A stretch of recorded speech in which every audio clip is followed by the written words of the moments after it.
Who is going to double down on tight ends first? Where will Kadarius Toney go tonight? And can the pros keep up with the Joes in tonight's proceedings? Follow along with the live draft board tonight. Watch our pick-by-pick analysis as we call the action from the 2023 FFPC Pros versus Joes, the Garrison Pub, League number 2, to see who's going to win a 2024 FFPC Main Event squad. We've got a great show for you. Farrell Elliott and Dave Tripoli are here. I'm Eric Balkman. Stick around. Your high-stakes fantasy football hour starts shortly. It's going to start about right now. And the pressure, I've seen greater men than me, the lesser.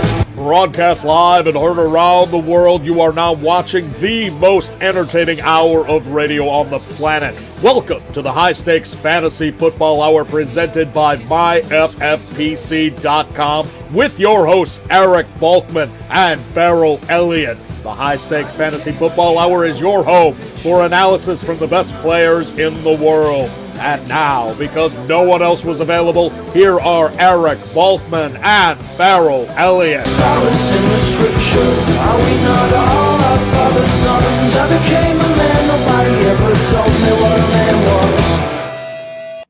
Thank you, Rob. Greetings and salutations to all you Bulkaholics and Farrelliacs. Welcome to the latest episode of the High Stakes Fantasy Football Hour presented by MyFFPC.com. I'm your slightly above average host, Eric Balkman. My co-hosts are the definitive commissioner of fantasy football, Farrell Elliott, and the well-spoken and well-experienced Dave Tripoli. Tonight, we have the second of 6 special episodes for you. It's the 2023 FFPC Pros versus Joes, the Garrison Pub, League number 2. Draft tonight, we'll be covering it for its entire duration. Shout out to the chat room right now. Post your questions you might have in there, whether you're watching us on YouTube, Twitter, or Facebook. Connect with us on Twitter at HSFFhour, at Eric Balkman, or at J Farrell Elliott. Dave is on Twitter at Dave Turp. Post on our Facebook page, facebook.com/HSFFhour. You can email the show at the inbox, highstakesfantasyfootball@gmail.com. We'll try to get to all the chat room points, the tweets, the comments, everything tonight throughout the live broadcast. Shout out to the hard work of our producer and mutual friend, Rob, and our audio engineer, my best friend, Bryce. As a reminder, at midnight Pacific time tonight, that is indeed the deadline for the 2023 FFPC Main Event early draft slot announcement. When you pay for your team in full, you're going to get your draft slot on July 31st. So time is ticking on that. You basically got a little bit less than 6 hours. If you already have a team, you want to get some more, you can get $400 off each additional team that you add on. Square those balances away now at myffpc.com. I'll bring up the draft board and bring up my buddy Dave Turp right now. Turp, what's up, man? How we doing? We're doing good. This draft is flying along. I feel like we got to get cooking on this. I'm going to bring Farrell in a second, but I'll take you through the first round here, ladies and gentlemen. The pros are in the odd slots tonight. The Joes are in the evens. John Hansen from FantasyPoints started off the draft with Jamar Chase. Bit of a surprise there, but we'll get Turp and Farrell's thoughts on that. Travis Kelce to Scott Kikoen at the 102, followed by Justin Jefferson, who Derek Brown has to love getting at the 103 tonight. He's going to join us on the program as well before we sign off. Cooper Kupp is going to be Jeffrey and Alan Eidelman's pick at the 104. Tyreek Hill off the board to Best Bell Fantasies, Bradley Stalder. Bijan Robinson off the board to David Hubbard at the 106. Peter Overzet from Fantasy Life grabs Christian McCaffrey at the 107 tonight. What a fascinating first seven picks tonight. Austin Eckler to Frying Pan Inc. That is the 2020 KFFSC, 2021, beg your pardon, KFFSC main event champs Brad Petrie and Darren Larson taking Eckler at the 108. Stephon Diggs to Brian Drake and Dwain McFarland from Fighting Chance Fantasy as well as Fantasy Life. CeeDee Lamb off the board to the 110 tonight. That's Roy Parenzuela and Corey Hanstein. A.J. Brown to Nelson Verbit from Dynasty Depot, and then Amon-Ra St. Brown to Al Leach tonight, drafting from the 12 spot. That is the first round. I'll bring in my good buddy Farrell Elliott right now, the KFFSC commissioner. Check out all his work at kffsc.com. Farrell, happy Monday night to you, man. Guys, how are you? Turp, how are you? I've never had such a fantastic opening act as Dave Turp. Thank you. Turp came on, and then I followed. I'm here to please. Turp would get, if I was touring, Turp would get a solid 45 minutes. It would be strong. Thank you. Very impressive. But now we'll do a duet on stage. It's all going to be great. It really is. It's going to be great. And John Hansen made sure the start of this draft was great. Terp, Jamar Chase at the 101 tonight. I guess, if he's your guy and you like him better than Jefferson, Kelsey, and McCaffrey, you got to get him there. How surprised are you to see Chase go at the one spot? How many times have you seen Chase go 101 this year? Not a lot, but I mean, he's my 101, so I don't have any issues, with the pick. It's not like a big margin or anything like that. I have no issues taking Jefferson or Chase. To me, they're very, very neck and neck. I have Chase slightly.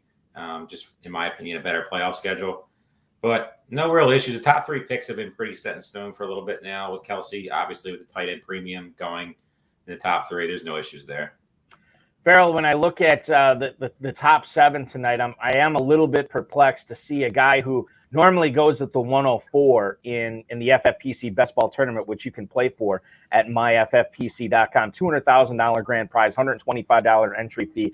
Normally, McCaffrey's at the 104. In fact, the latest he has gone in the FFPC Best Ball Tournament, the same format as this, as far as scoring, lineup submission, everything like that, the latest he has gone has been the 106. He falls to the 107 tonight. Peter Overzet had to be loving life to get McCaffrey that late. What are we missing here in McCaffrey that he fell so far?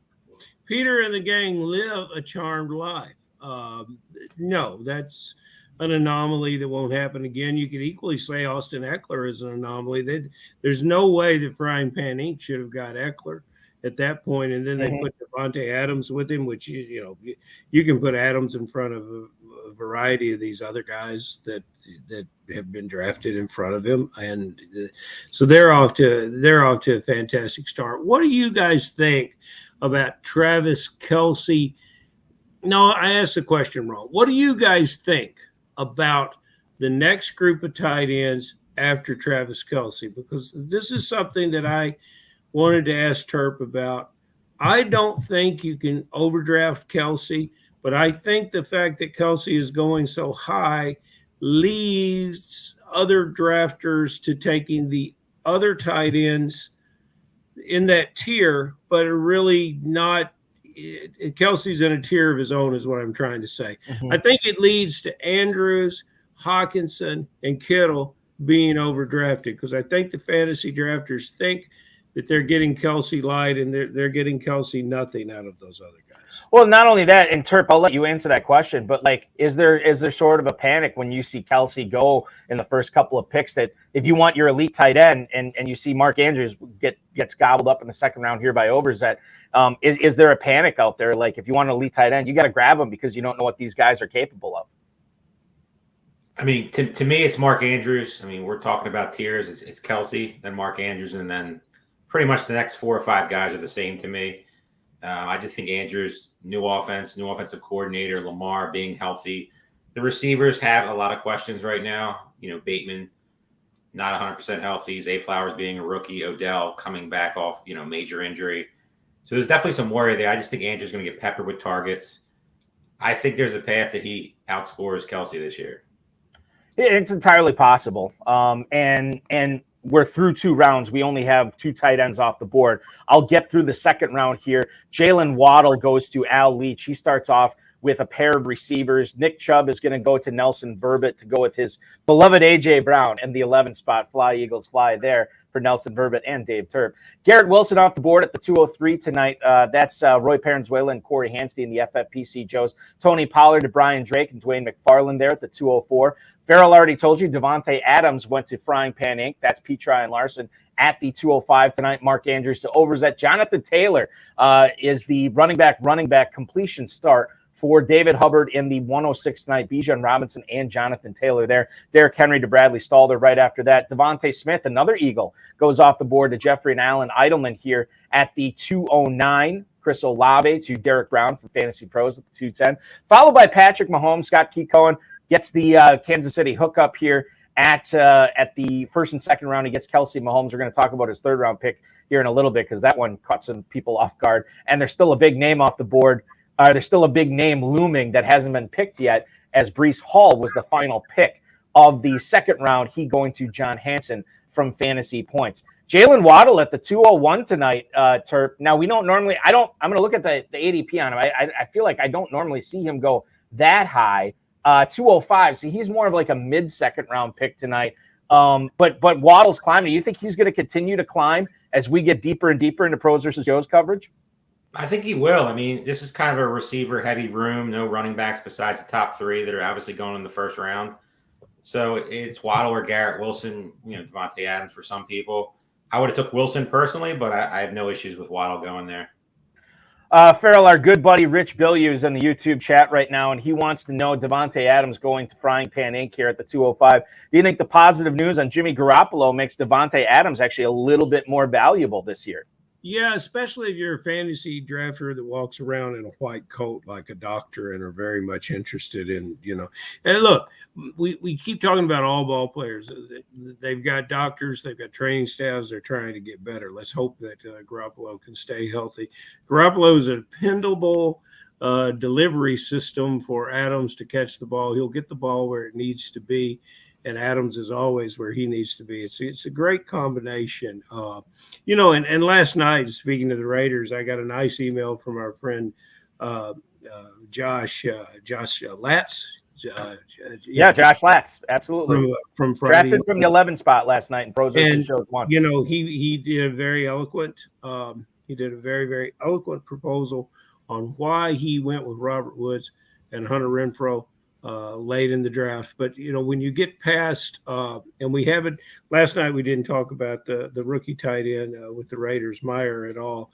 There's some fascinating things happening there, and there'll be some fantasy points scored in that situation. Naturally, I don't like any of these guys as much as Jacobs decides not to come to work. Yeah, and that was the other big thing, too.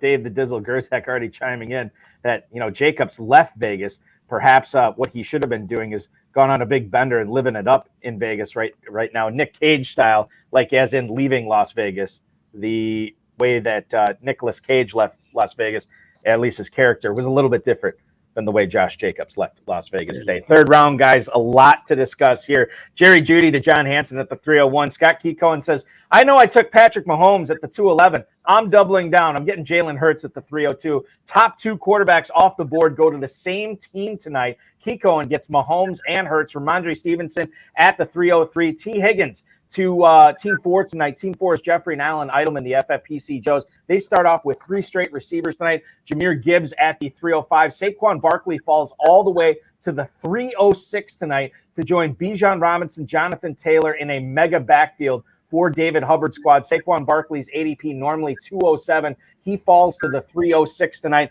Two more quarterbacks off the board in the third round. Lamar Jackson to Overzet, Josh Allen to Petri and Larson. Then we get Josh Jacobs going at the 309 to Drake and McFarland. TJ Hawkinson is the third tight end off the board, and he goes to the 310 spot tonight to Parenzuela and Hamstein. DK Metcalf and Keenan Allen round out the third round to Verbitz and Leach, respectively. Terp, what's going on? Keycohen, what does he know that we don't? Why is he going with two quarterbacks in the first three rounds? The first two quarterbacks off the board go to the same team. I don't think I've ever seen that in Pros versus Joes before. Speechless. I mean, there's nothing really can say. I mean, taking Mahomes with Kelsey makes total sense at that spot. A lot of the, solid value with, guys like Olave and Smith didn't fall to you. So you take the guy that, is the most popular stack that there was last year. But taking Jalen Hurts, even if you take Goddard here, it just makes no sense. I know it's like you're going for first and nothing else matters, but in this format, no. In any format, no. I mean, it's just you're wasting all this draft capital on two of the best, obviously quarterbacks right now going, but so many things can go wrong. You're just setting yourself up in a league that receivers are going to start getting gobbled up. All these running backs got gobbled up after you. How you pass on Saquon Barkley there? I don't get it. Farrell, go ahead, Farrell. I'm just shocked at this. Scott got confused out of the number 2 spot because he thinks Terp is in the league, not just commenting on the league. That's fair. I mean, sometimes people get a Terps little would have taken Hurts, and Stevenson's going the right place. The best pick in this round, of course, you could have predicted the Frying Pan Inc. would grab Josh Allen. I wish I could predict who they would grab the next round because they're on the clock, but I can't. TJ Hawkinson is the best pick in this round. Weren't Barkley and Jacobs in the middle of the third round last night? There was no further depression from them. This is a good round. I think Team 10 got the best pick with Hawkinson. I want to look up that Barkley and and Jacobs to see where they went last night.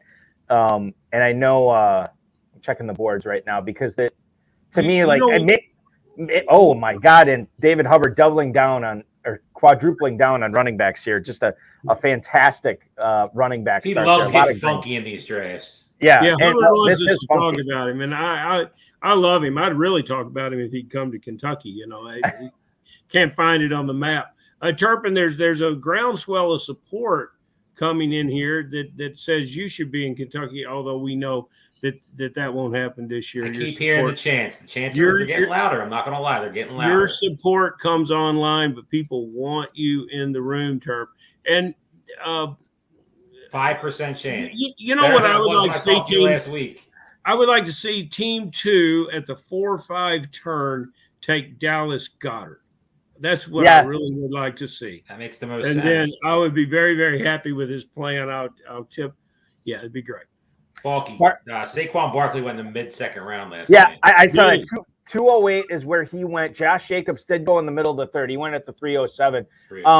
Farrell, can you talk about the mega running back start that David Hubbard has here with Robinson, Taylor, Barkley, and Harris? And you only have to start 2 running backs in this format, but you also have 2 flexes. He is absolutely loaded. I don't know how many more.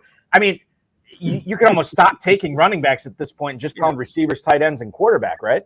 Well, yeah, and I like a lot of receivers that are still on the board, and there is 1 or 2 tight ends that's going to keep him close to the performance of some of these guys that we see coming off the board so soon. And it, he wants to, he wants to mix it up a little bit, and why not? And now when Barkley does come back, let's hope when Barkley does come back, he's going to have a machine. But I think his best pick is Harris in the middle of the 4th. Yeah, and let's get to the 4th round here, guys. Travis Etienne went at the 401, the first running back drafted by Al Leach.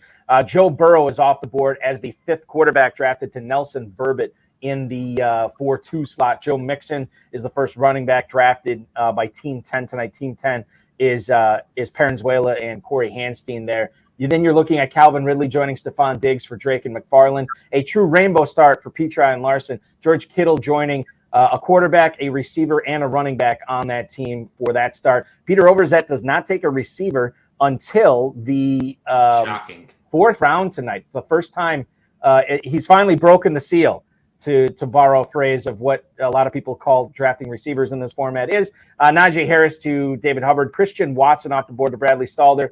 And then you're looking at 4 receivers for Team 4 here. Those are the Edelman brothers. Mari Cooper joining Kupp, Devontae Smith, and Higgins there. Darren Waller, 5th tight end chosen, 2nd one of the 5th round. He goes to Derek Brown. DeAndre Hopkins, the first receiver drafted by Keekone, and then Kyle Pitts off the board as the 6th tight end and the first one chosen by FantasyPoints.com's John Hansen. So a lot to unpack in this 4th round here. Terp, you were just talking about it.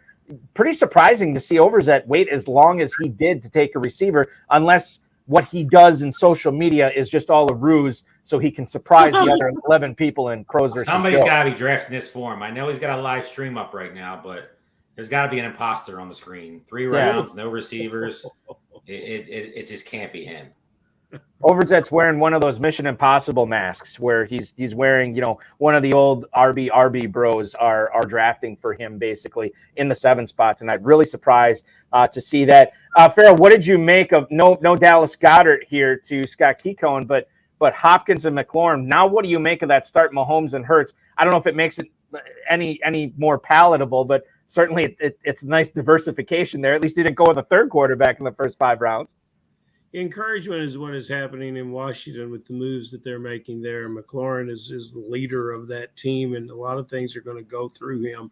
I like that. Hopkins is in a real pivotal spot for what he's doing. And what I'll be interested to see is how many drafters, when we get into the late rounds, are going to take another shot with some Titans, because he's going to make that entire receiver core better. It's going to be completely different than anything you've ever experienced down there. The quarterback's going to be better.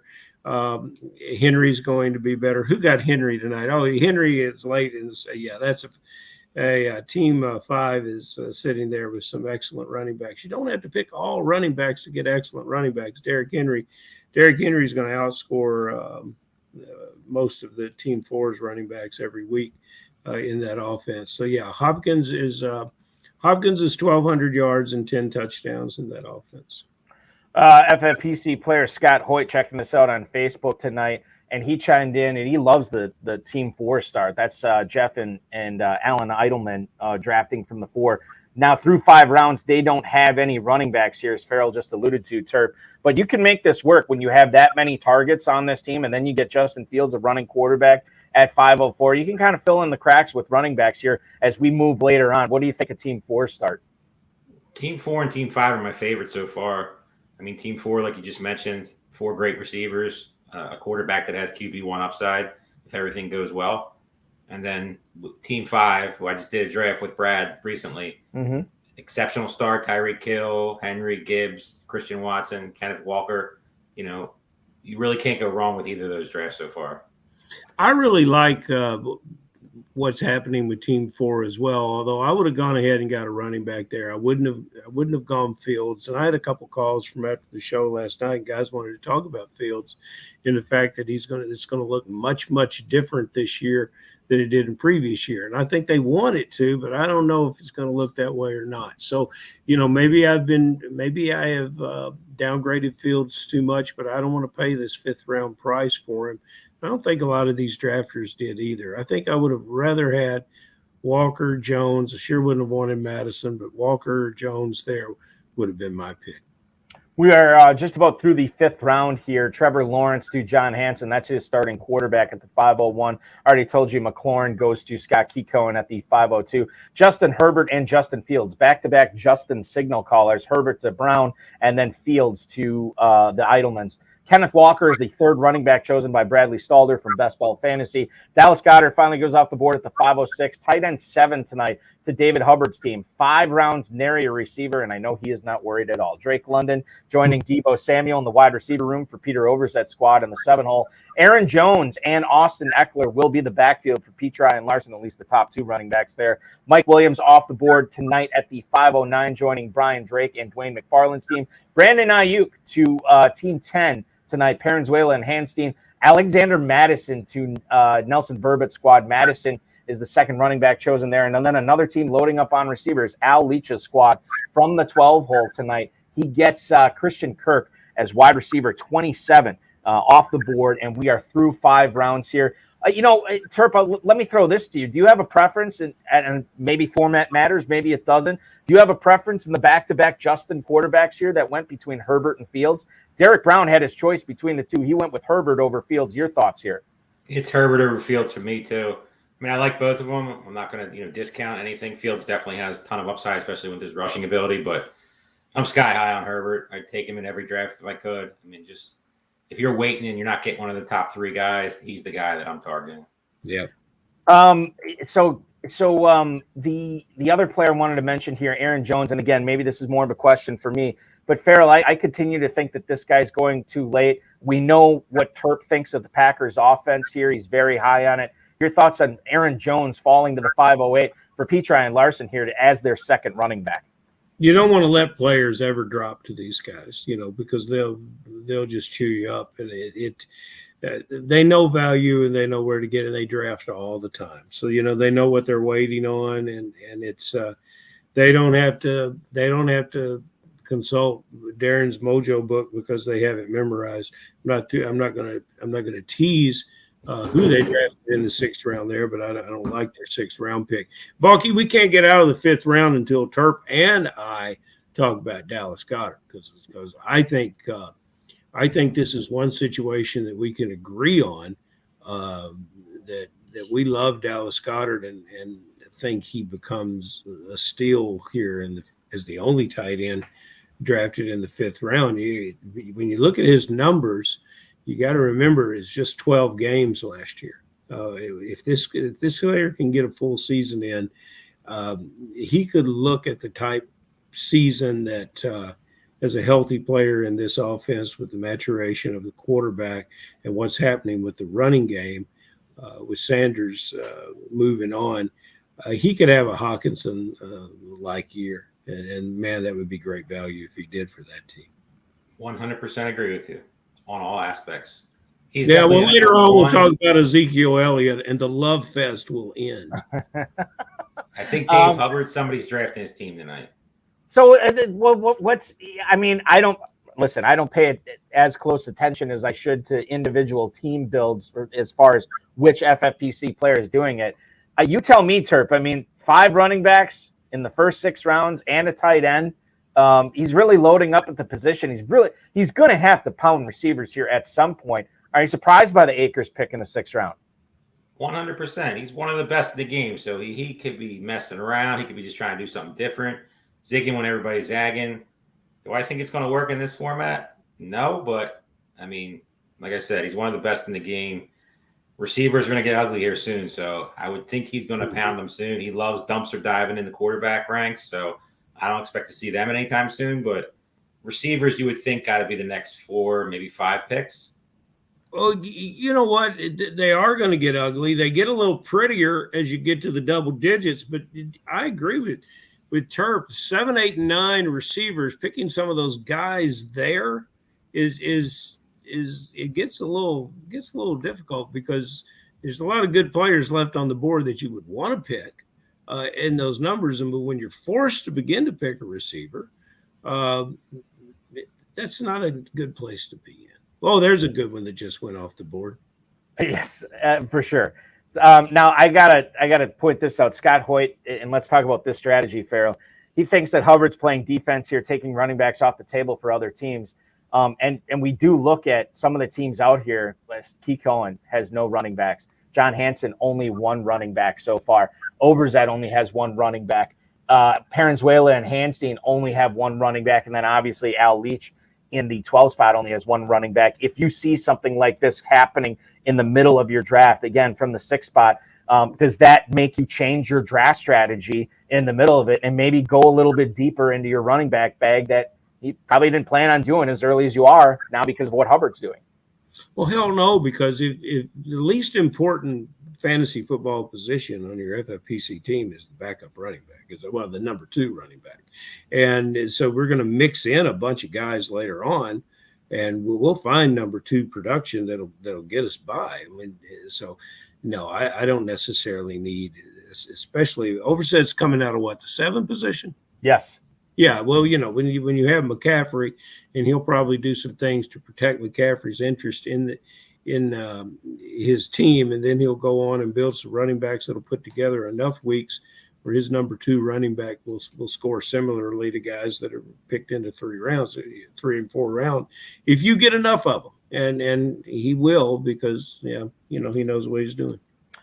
3 Jaguars in a row is the strategy that Al Leach just took. Probably not on purpose, but it worked out that way. ETN in the 4th, Christian Kirk in the 5th, Evan Engram leads off the 6th round here at the 601. Bunch of wide receivers then off the board. DJ Moore to Verbit. Deontay Johnson goes to Parenzuela and Hanstein. Lockett to Drake and McFarland. Godwin goes off the board to Petri and Larson, and then Marquise Brown to Peter Overzet. We already talked about the Cam Akers pick to Hubbard. J.K. Dobbins, the 4th running back drafted by Bradley Stalder here in the first 6 rounds. Michael Pittman, that's the pick that Farrell likes so much. 5 receivers drafted by Team 4 tonight, the Edelman brothers. They have loaded up on the receivers, 5 receivers in the first 6 rounds, I should say. And then a bunch of running backs to end the 6th round. Damian Pierce to Derek Brown, Miles Sanders to Key Cohen, and then Rashad White, the 2nd running back drafted by John Hansen here. Okay, let's look at this 6th round.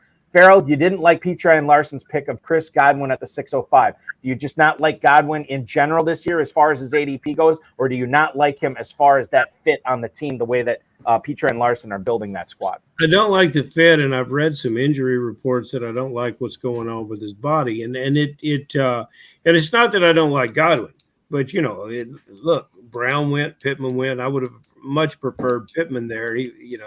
I just bragged on these guys being able to find value, and I think it belonged to Pittman as a true number 1 receiver with a good placeholder quarterback and a rookie quarterback that's coming in that when he plays will target him. Now, guys, what would have really been ballsy about team number 12, because I did not like his Keenan Allen pick. I would have preferred Calvin Ridley, Deebo Samuel, Watson or Cooper. I like all the guys in the 4th round better than Keenan Allen. But, if he had gone Calvin Ridley, he could have then had a superfecta of it would have been great. He could have had 4 Jags in a row. And, anyone associated with the Jags will agree with team number 12. They think they're going to win it all this year, too. So this is great. And Terp, you obviously love ETN in the 4th round this year. Big fan. Nothing wrong with that. I would try to figure out a way to get the quarterback, but they really never had the opportunity to do so. With Lawrence going a little earlier than he's been going. But that team's a great team to bet on this year. The offense is clear-cut in that division, best team, probably 3rd, maybe 4th best team in the AFC behind KC and the Bengals. The future's up for them, and the time is now. I mean, it's really hard not to like what they're building there. The offense is, you're getting maybe the wide receiver 1 on the team, definitely the running back 1, and the tight end who just signed a nice deal. I wouldn't take 3 guys from the same team, but if you're going to do it, that's a good team to do it from. But he would have taken 4 because he wanted Ridley too besides Allen. Didn't you want Ridley besides Allen? Come on, sir. I'm Keenan Allen over Calvin Ridley. Sorry. I'll bet on the Chargers over the Jags this year, offensive-wise. I'll tell you one thing, a little insider thing, guys, on the Jags.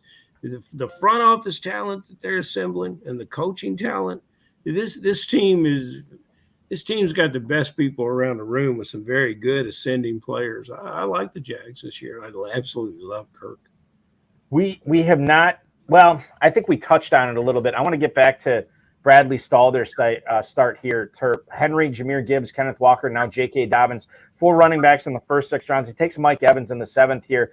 No tight ends, no quarterback so far. I think he is the only team that does not have either one. Yeah, he does not have either one right now. What do you make a Stalder start here with all these backs and a few receivers as well? I like it. I like it a lot, actually. Tight ends right now, if you're not getting one of the 5 in a row, the Hawkinsons, the Goddards, the Kittles, the Pitts, the Wallers, to me, it's just wait and just take a couple of them and hopefully one of them breaks out like they do every year. Receivers, Mike Evans, I'm not really crazy about the Bucs offense this year, but Mike Evans has plenty of touchdown upside, even with Dusty Baker Mayfield. And the running backs outside of Hubbard's team right next to him are by far the best. If Walker takes that job, the future is with that team, this could be a league winner. I was talking. Go ahead, Farrell. Well, our beloved John Terry in the chat room joins a lot of people from the Philadelphia area that really like to throw shade on talented running backs around the league. And I really want to hear Terp's idea of Derrick Henry because now with my belief in Hopkins of what that's going to do with the offense, they're going to move the chains and they're going to have different down and distances and they're going to be in the red zone more often. And if you look at Derrick Henry's stats, all fantasy drafters say, I would rather be 1 year ahead of before Henry doesn't play well or something like. When have you seen Henry not play well? And you've got 300 plus carries. Even if you don't get 350, you got 300 plus carries. The guy caught 33 balls last year, 33 balls. And the safety, the safety that's going to move to Hopkins' side is going to free up the middle of the field. Now all he has to get past is the linebacker. This is a fabulous situation for this player. And, congratulations to team number 5 with what they're putting together. It's a fantastic mixture of opportunity, age, and youth. He's got, in his receivers, he's got Christian Watson, an ascending player. He's got Evans, who I believe will be catching touchdowns from trash. He's got Tyreek Hill. This is team 5 is a team. Team 5 is Bradley Stalder from bestbellfantasy.com. One of the pros tonight. He's a pro. A pro's putting together a team like that. A pro is putting together a team like that. You got it. Let's get through the 7th round. As a wingman. Jordan Addison, another pro, drafted him tonight. That's John Hansen from FantasyPoints.com. David Montgomery and Alvin Kamara off the board to Key Cohen, and then Derek Brown from FantasyPros takes Kamara as his 3rd running back. Deshaun Watson joining Justin Fields on Team Idleman here. Watson and Fields, I believe that is the second team to double up on quarterback. So they have They drafted the 8th quarterback off the board. Nobody took another one for a couple of rounds, and now they get the 9th quarterback off the board here at the 704. Bunch of receivers here. We already talked about Evans to Stalder. George Pickens is going to be the top receiver, or at least the first drafted receiver by David Hubbard tonight. Jackson Smith-Njigba right after him as the 4th receiver for Peter Overzet. DeAndre Swift going to Frying Pan Inc. Pat Freiermuth starting at tight end for Brian Drake from Fighting Chance Fantasy. PFF, and then Dwain McFarland, who's sharing that team with them from Fantasy Life. James Conner, Javonte Williams, and James Cook off the board tonight. Conner to Parenzuela and Hanstein, Williams to Verbit, and then Cook to Leach to complete the 7th round. Farrell and I were talking about this last night. I said I was kind of surprised that Javonte Williams isn't moving up further in drafts because of the news that he's not going to be placed on PUP. Farrell said, it's a Sunday draft. You got to wait till Monday, Balky, and he's going to start climbing. Well, sure enough, he was an 8th rounder. I think he was an 8th round pick last night. Tonight, he's moved up to the 7th round. Terp, how high is he going to go? Could he be a 5th round pick before too long? It's possible. I mean, all the news is positive. I mean, I still have had my doubts and will continue to have my doubts until shown otherwise. I don't think you're going to see much of him in preseason. Yeah, he might be out there practicing a little bit and messing around, but he's not playing any preseason games. So you're never going to get your eyes on if he's actually ready or not. To me, 7th round Javonte Williams is not a winning proposition. I know a lot of people are coming out saying, oh, all the news is bright. They have nobody else. They just have P. Ryan. They would have put him on the PUP list if he wasn't ready. That's all true, but Javonte Williams is not for me. I said I wouldn't have any shares of him, and I don't think that's going to change anytime soon. Farrell, the news that we got today, and I hope that Nyheim Hines has a fast and speedy recovery. Certainly, what a freak accident that was. That's devastating. It just horrible. But James Cook, I'm wondering how this affects him. Farrell, do you expect Buffalo to go out and sign somebody? Perhaps James Cook's brother, Dalvin Cook, or should Cook be rising up right now because of no Nyheim Hines? Oh, and guys, I apologize. I did not. Will you edify me as to the situation of Nyheim Hines? I was in the cardiologist's office all day with my mom. I can tell you all about the benefits of metoprolol, but I don't know anything about Nyheim Hines. It sucked. He was basically sitting on a jet ski, stationary on a jet ski, and he got hit by another rider on another jet ski and tore his ACL. So he's out for the year. Could have been way worse. It could have been way worse. That's true. But hopefully he'll be back in 2024. But Farrell, he's not playing for the Bills in 2023. Okay, well, yeah, the Bills and they'll look over these available running backs, and that would be an attractive landing spot for any available running back. So yeah, there's guys there that will come and play. The Dizzle is on fire tonight. Yes, yeah. I'm not. To be clear, I'm not advocating like, oh, this is a big fantasy loss for Hines, but I'm wondering what it does for James Cook's status. Well, yes, it elevates Cooks, but you take the market and bring in a new player, and now everybody changes. And they had a spot in their mind for Hines. They were invested in him. He's a good player. Now your complete board changes as what you expect out of all the other players based on who you sign. Or based on what Buffalo likely does, they'll go out and sign another possession receiver. It's Lucky Beasley's off the market. They would be running to Beasley if he was available. So, no, Cooks is looking at a good year no matter who's there. It's not often we see a team double up on quarterback before they take their first running back. That's crazy. We saw it not only once, but we saw it twice tonight with the Idlemans taking Deshaun Watson as their second quarterback before taking Samaje Perine in the 8th round. Terp, this is not something I would do. Can you tell me the thought process or what you think the thought process might have been in doubling up with Fields and Watson here in the 5th and 7th for Team Idleman in the 4 spot? I mean, I don't think I would do it. I mean, it's worked out for him, and it probably will work out because they're just going to pound running backs here coming out.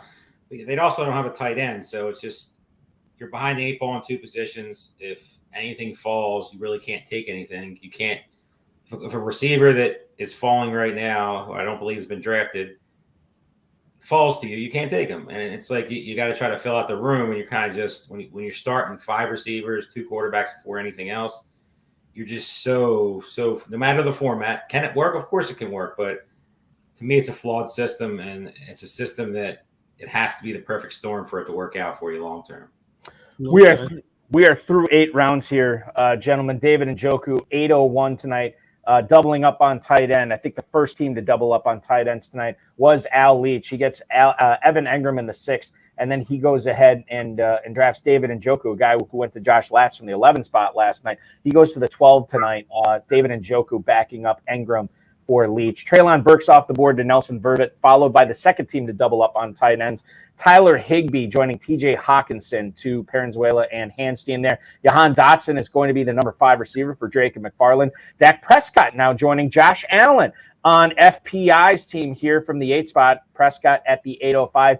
Gabe Davis, the 5th straight receiver drafted by Peter Overzet here. Then you're looking at Elijah Moore to David Hubbard. Tua Tagovailoa pairing up with Tyreek Hill for Bradley Stalder's team from the 5-hole. Samanje Piran, the first running back drafted by Team Idleman. Then Quentin Johnston, the 3rd receiver drafted by FantasyPros Derek Brown. Isaiah Pacheco off the board to Scott Kikon. And then Sky Moore wrapping things up in the 8th round. The 8-12 tonight, wide receiver 43 for John Hansen and FantasyPoints. Terp, clearly, didn't Pete Overzet just have a kid a few months ago? Maybe he was on daddy duty and first 3 rounds, but so far he's back on brand real quick. That's what I'm saying. I think he had the babysitter drafting for him the first 3 rounds while he was handling the kid, and now he has given the duties of the brand new baby Overzet back to the babysitter, and he has taken over this squad with 5 straight receivers. He's on the clock here in the 9th round, but Deebo Samuel, Drake London, Marquise Brown, Jackson Smith-Njigba, and Gabe Davis. Terp, this is what we're normally used to seeing from an Overzet squad. 100%. He's back on brand. I expect another receiver here. He has his anchor running back with McCaffrey. Obviously solidified the Jackson Andrews. It all makes sense now. He's probably, in my opinion, 2nd, maybe 3rd best team so far. The other thing, and I'll bring this up from the Dizzle in the YouTube chat right now. He points out how Derek Brown and Petri and Larson both have taken backup quarterbacks when their flex still needs to be addressed. Farrell, I'll let you weigh in on this and wax poetic on it. Where do you fall in on that? Are you with Dizzle, or can you see the method of the madness here? Well, look, I'm with Dizzle all the time. Dizzle says it, I don't want to be painted as a yes man, but you're known by the company you keep. And when you're keeping company with Dizzle, you're in good company. 100%. Now, I have some things I would like to comment about in the 8th round. May I? Go for it. I think you right now. I think that's the turf. That's dangerous too. This is fantastic. You want to have our Ezekiel Elliott cover? No, not okay. yet. All right. Well, all right. Now look, we're ruined. Okay. First of all, there's no way Sky Moore should be available here in this 8th round. I don't understand now. Pardon me. Especially now. Tony. Yeah. And so then, we talked favorably about Tony last night. Even before this latest incident, I looked it up. I had to check myself on that. It's 34 possible games in Tony's career. He's been available for 19 of them. We're concerned about contract availability. Let's get a little concerned about injury availability. Let's talk about the Kansas City Chiefs, because after Kelsey last year, their leading receiver was Smith-Schuster, and I believe he caught 78 balls. Somebody's going to step into a similar role and do it, and it may be more. And then Pacheco, team number 2, when they took Pacheco, that was just fantastic. They followed it up with Tony, and I immediately lost all respect for him. But nevertheless, it's a long draft, and so we come and go with the respect. But that's what it confuses me so much. An offensive juggernaut of the Kansas City Chiefs, the Sky Moore and Pacheco going in the 9th round. I don't get it. We're through the 9th, guys. There's some picks here that we should discuss here. 4 quarterbacks go off the board this round, including 1 tight end, only 3 running backs. Rashad Penny, one of those running backs. He goes with Breece Hall and Rashad White to John Hansen's fantasy points team. Kadarius Toney, a player we're going to talk about, player we have been talking about already. Want to get your thoughts on him going to Scott Keycohen here. Again, Kansas City stack in full effect for Team 2. Daniel Jones, second quarterback drafted by Derek Brown. A.J. Dillon off the board to Team Idleman, followed by Anthony Richardson. Back-to-back quarterbacks here, Tagovailoa and Anthony Richardson to Bradley Stalder. Michael Thomas is the third wide receiver drafted by David Hubbard. Rashad Bateman, the 6th straight receiver drafted by Peter Overzet. Brandon Cooks, the 3rd receiver selected by FPI. Cooks goes off the board. Wide receiver 47 at the 9:08 tonight. Geno Smith, the first quarterback selected by Brian Drake and Dwain McFarland. Kirk Cousins, the first quarterback selected by Team 10, Roy Parenzuela and Corey Hanstein. Dalton Schultz off the board as the first tight end selected by Nelson Verbit and Antonio Gibson, wrapping things up here in the 9th round to Al Leach. Kadarius Toney, a player that tweaked an injury, that now he's hurt. He's probably going to be missing some time in the preseason. This is something, Terp, that we've been very used to seeing last year and even with his time with the Giants. But wide receiver 44 in the 9th round, when you already have Kelsey and Mahomes, maybe it makes some sense there. I tweeted today, if Kadarius Toney beats me, I can sleep good at night. I think I liked that tweet, if I remember correctly. That was good. It's the truth, and it's something I'm going to stand by.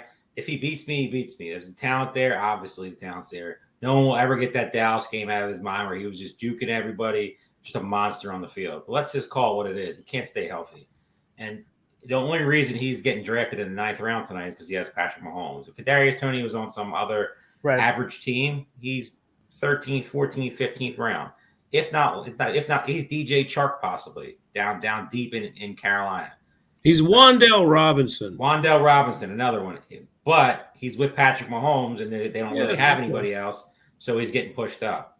To me, you bet on talent, and I get all that stuff, but you're taking a 9th round Toney over some of these other guys that to me are just better and just as good at spots. I'm passing on Kadarius Toney. It's not something I was doing a lot early. I mean, I was probably like average with the field, but I'm glad I don't have many big spots yet because as of now, and I don't believe it'll change, he will not be on many of my teams. For FPI guys, they really jumped back here in the 9th round because they've got a number 2 receiver in Brandon Cooks, and they got him in the 9th round, and I think that's fantastic drafting. Thomas and Bateman, you can make arguments, but Cooks would be my guy here. Farrell, we know what Terp's thoughts are on Toney. If we look at the Fantasy Mojo, if we get the Mojo on him. By the way, if you are playing in the FFPC and you have not subscribed to FantasyMojo.com, make sure you're doing that. Darren Armani, not only the godfather of that website, he's the godfather of the Pros versus Joes competition, puts that website together and the PVJ competition every year. Follow him on Twitter at Fantasy Mojo. Well worth it if you can swing it, which you should be able to if you're playing for $1 million in the main event or $1 million in the Fantasy Pros Championship. The Mojo on Toney coming up before the injury announcement was 701. So you're basically getting 2 rounds of value here that Keycohen got. And when you consider the stack possibility here with Kelsey, Mahomes, and Toney, 2 rounds of value, I have no problem with that pick there, Farrell. Your thoughts? I didn't like it, and because of the other players that are on the board, and you're already sufficiently invested in this team. Let everyone else chase who's going to be the next Schuster. There's reasons to like all the cheap players, including Toney. Toney is not available, but Thomas is going to be counted on. Bateman is going to be counted on. Cooks is in a fantastic position. Why not? Those guys are all looking at 75 catches, and if not more. There's no reason to keep investing in that team. You've already got the best parts of it. That's what I'm saying. The 10th round is nearly complete. Let's take you through it right now. Jared Goff is the first quarterback selected by Al Leach. That's his number 1 quarterback there. Dalvin Cook, the aforementioned Dalvin Cook, goes to Nelson Verbit at the 10:02. Elijah Mitchell to Parenzuela and Hanstein at the 10:03 tonight as their number 3 running back. Aaron Rodgers backing up Geno Smith for Drake and McFarland. It's so funny. Rodgers would never do that in real life, but he does it here for Drake and McFarland. Dalton Kincaid, the 2nd tight end drafted by FPI. Zach Charbonnet, after Overzet does not take another running back since taking McCaffrey in the first round. He now takes his second running back in the 10th round, Zach Charbonnet, at the 10:06. Jameson Williams, the fourth straight receiver, drafted by David Hubbard. Zay Flowers off the board to Bradley Stalder, and then Brian Robinson, the third straight running back, drafted by Team Idleman there. That's Jeff and Alan Idleman. Cortland Sutton to the Fantasy Pros Pro, Derek Brown at the 10:10, Romeo Dobbs at the 10:11, and Chig Okonkwo off the board at the 10:12. I look at David Hubbard's team, and this is all the rage right now in the YouTube chat. People are saying somebody needs to tell Dave that he still needs to draft a quarterback. Dave knows he needs to draft a quarterback. In fact, Dave, the Dizzle Gerzak, has a solution. If he wants to go quarterback here in the 11-12, he could go with Derek Carr and Kenny Pickett for the double you-know-what stack. I'm not going to say it on YouTube. I don't want any problems with our channel, but you know what it is. Terp, should Hubbard be nervous at this point, not having a quarterback 10 rounds into this? No, he shouldn't be nervous. He's coming back from that weird start, 5 running backs and a tight end the first 6 rounds. He's coming back. Is receivers the sexiest room out there? No, it's not, but it has plenty of potential. Pickens could easily be the number 1 receiver there. Elijah Moore could easily become the number 1 receiver for Watson. Michael Thomas could be healthy. Highly doubtful, but it's still possible. And Jameson Williams, after 6 games, could be a league winner. I mean, it's risky strategy, and it's my guess a strategy he would never use in a bigger, contest. But he's coming back, and there's plenty of quarterbacks left that he could easily mix around. He loves dumpster diving, and he's staying on brand right now. He is staying on brand. He's on the clock right now. Once again, David Hubbard's team start off with 4 straight running backs: Bijan Robinson, Jonathan Taylor, Barkley, Najee Harris. Then he briefly went to tight end in Dallas Goedert before getting Cam Akers. He's been peeing yellow ever since then. George Pickens, Elijah Moore, Michael Thomas, and Jameson Williams. Dave the Dizzle Gerzak in the YouTube chat right now saying that he loved the Jameson Williams pick at the 10:07. Farrell, what do you make about the 11:06 pick? Hubbard finally has his quarterback. Do you like it in Russell Wilson? No, I don't. But I love it.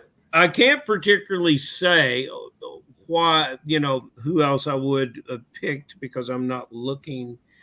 I'm not looking at the available quarterbacks. Balky, why don't you give me 4 available quarterbacks real quick? 4 available quarterbacks that have not been selected. Let's see what I can whip up here for you. These are all players that Hubbard could have gone with instead of Russell Wilson. Derek Carr, Jordan Love, Kenny Pickett, Matthew Stafford, Kyler Murray. They're all still out there. Yeah, there's not a lot there. So I would defer to what Terp says, and I'm not going to love it, but I'm going to say it really doesn't matter, because he's going to put together 3. And, Terp, do you particularly love Wilson, or do you just think that's the best of what's left? I definitely like him. I like him over a couple guys that got drafted over him. Yeah, but why? What is it about Wilson? Payton, new regime, fresh start. Well, I agree. All those things are beneficial, but plenty of weapons. Yes, sir. I mean, a lot of the same ones you had last year. Upcoming tight end. I did say that last year, and I was totally wrong. Lost a lot of money on that disaster of a team. I'll be the first one to admit it, but it's a different year. You can't remember last year. Yeah, I'm not holding any grudges about Russell Wilson, but my goodness, if my strategy is to wait on quarterback, I'm going to look at my available. Am I saying he's going to be my starter like in a managed league? No. But in a best ball league where you can easily drop 3 guys out there, to me, he's a perfect guy with plenty of upside that you saw at the end of the season.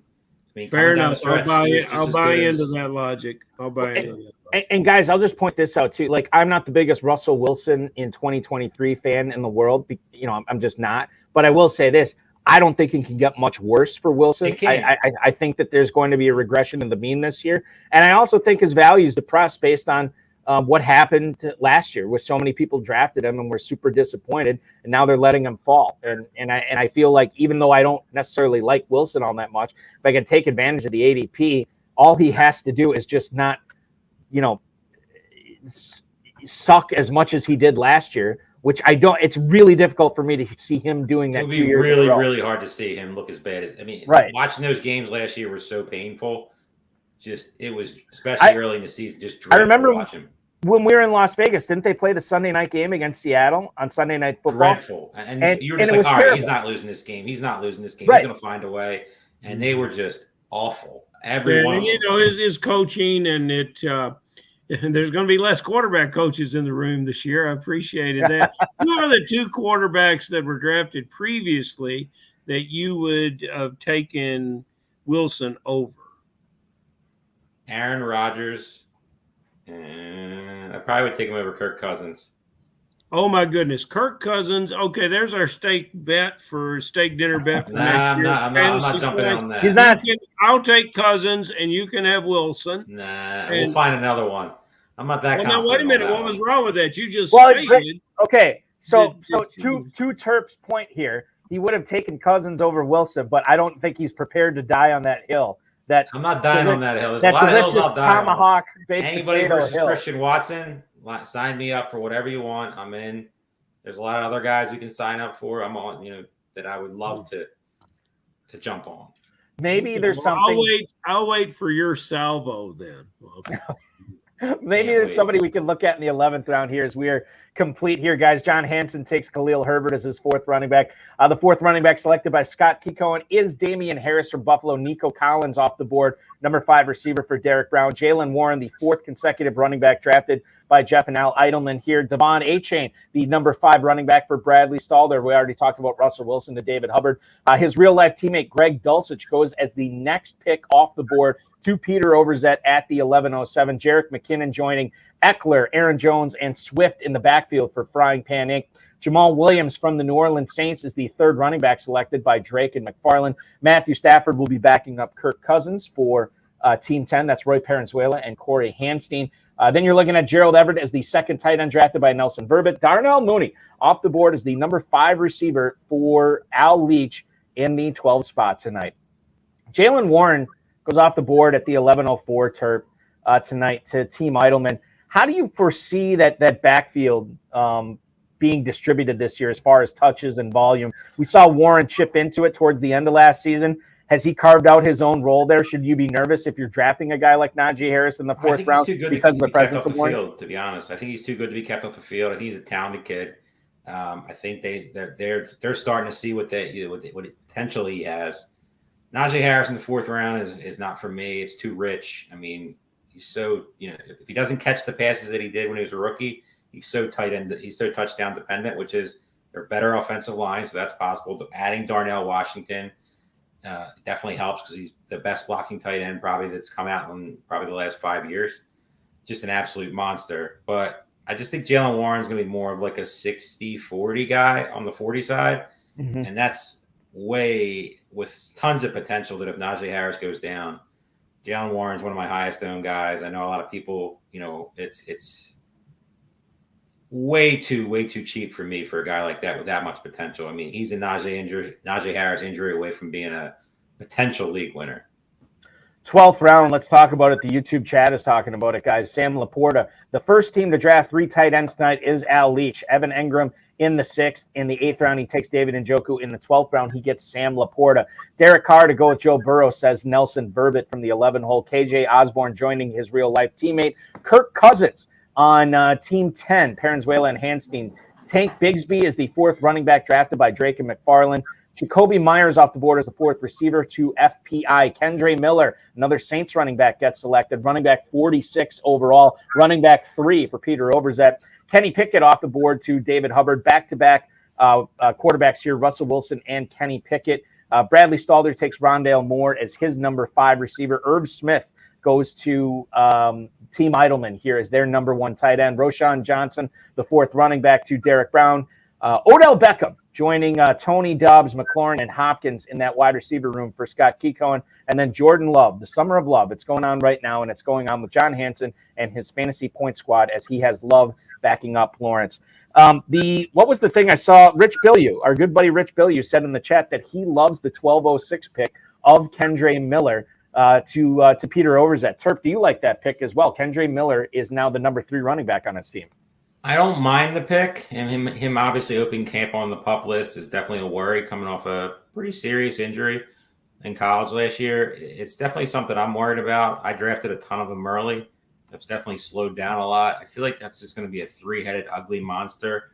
I don't really think that any one of them will have standalone value. I mean, obviously injuries happen, things could change. But in the 12th round, he can do a lot worse. He's a ton of potential. It's just a question of on a team that's the favorite to win that division, are they going to trust him over a guy they just paid money to in Jamal Williams, Kamara, who obviously we've seen flashes in the past of big playability, who's kind of, was tailed off a little bit last year. We don't know about the suspension this year. So Kendrick Miller is definitely a guy to watch. I feel like he's going to fall a little bit down draft boards being, everybody sees the pup next to the name and they get scared. I don't know. I'm like kind of in the middle with him right now. He's not somebody I'm targeting a ton, but it's not a bad pick at that spot. Welcome to the top of the hour here on FFPC Pros versus Joes. Night number 2, we are doing live coverage of the FFPC Pros versus Joes Garrison Pub League tonight. Remember, all 12 of these teams are competing for first place in this league. There is no second place prize. First place will be a free entry into the 2024 FFPC Main Event. 6 FFPC Joes taking on 6 industry pros here. And I want to talk about one of those FFPC Joes with you, Farrell Elliott, KFFSC Commissioner. I would have thought in this format, which is a best ball slim, 20 rounds, no kickers, no defenses, no lineup submissions, no problem. I would have thought if I'm Al Leach, I'm good with Engram and Njoku, right? And I wouldn't have gone to tight end again. He actually did go to tight end again, and he went already in the 12th round. I like Sam Laporta. I don't necessarily know if I love it for Al Leach's squad the way that he already had his tight ends, in my opinion, taken care of. Yeah, it's a good team. I like his team. Laporta, no, not here. And I understand the upside. And we talked about him last night, and there's no use us saying the same things about him here. But sometimes you just can't resist. And, I'm not a particular fan of his Mooney pick. And so perhaps he just wanted to take somebody that he could project some talented rookie production later in the year. He's probably looking at these other guys and saying, Ingram just got a big contract. So Ingram's like, Ingram might grow alligator arms again. And Njoku's a little bit unproven, although he's tons of athletic talent. And I think it shows this year. So maybe that's why. We're about to finish the 13th round. Cole Kmet, the third tight end drafted by John Hansen at the 1301. Tyler Boyd to Scott Keecohen, followed by Rashee Rice, the Kansas City Chiefs receiver. Scott Keecohen had an opportunity to draft Rashee Rice there. He did not do it.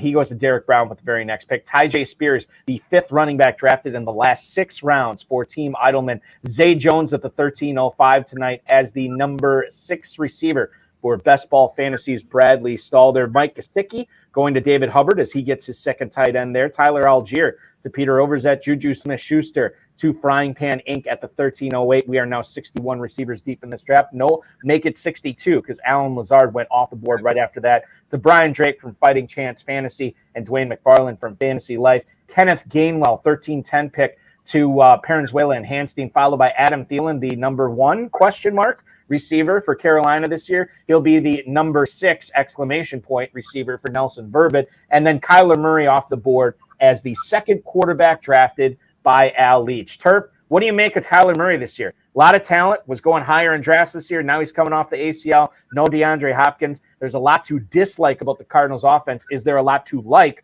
about Kyler Murray here in the 13th round? As your number 2 quarterback with, plenty of upside, obviously. Coming off the injury does scare me, though. There is a world where he does not play this year. Mm-hmm. I think that's not out of the realm of possibilities, and that's scary when it comes to the best ball format. When you're usually, with Kyler Murray, you're usually probably going to go with a 3 quarterback build. And with Jared Goff as your number 1, it's definitely a dangerous and a wild card situation. If he plays, and if he plays early in the season, it could be one of the best values in fantasy football right now because they are going to be terrible. And they are going to be Kyler Murray is fun to watch on the field. I personally think he's a terrible quarterback, but it's the rest of the hours of the week that make him. From the neck up, I think he's just a 0 out of 10. Yeah, but talent-wise, you've seen flashes. He's shown plenty of big playability. Will he still be running the ball after coming off the injury? You don't know. Could they be trying to tank for Caleb Williams? You don't know. There's a lot of I'd rather just mix around the position players that are a little ugly.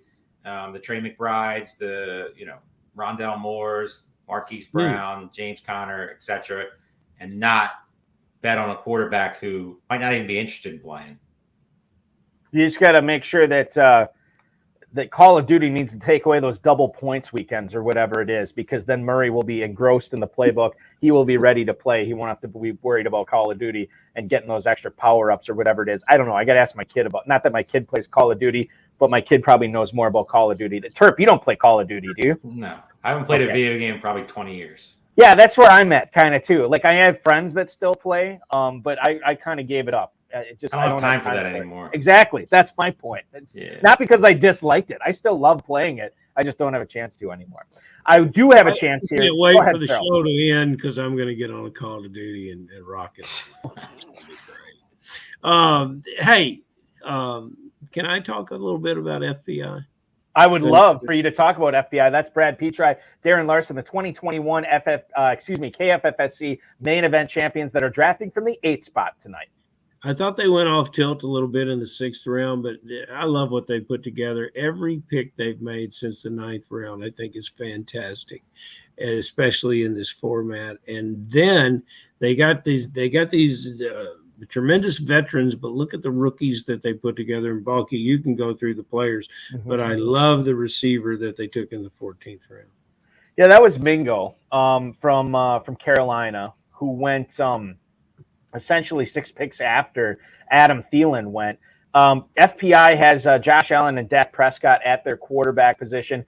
Eckler, Aaron Jones, DeAndre Swift, Jerick McKinnon at running back. Devontae Adams, Chris Godwin, Brandon Cooks, Jacoby Myers, Juju Smith-Schuster, Jonathan Mingo at receiver, George Kittle and Dalton Kincaid at tight end. I really don't have a problem with the state. I mean, to me, Terp, there's no weak spots. I think they'll have to hit running back a little bit more as they get into the final 6 rounds of this draft. But I think this is a solid competitive team here.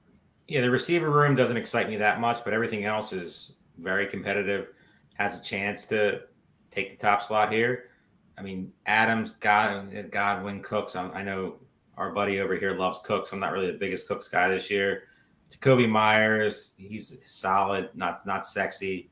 We all know what I think of Juju. He's a dust bucket. Love Mingo, though. Plenty of talent with Mingo. In my opinion, he'll be the number 1 receiver on that team. So I'm all aboard that pick. But the receiver room with some of these other powerhouse teams with receivers is definitely something that worries me.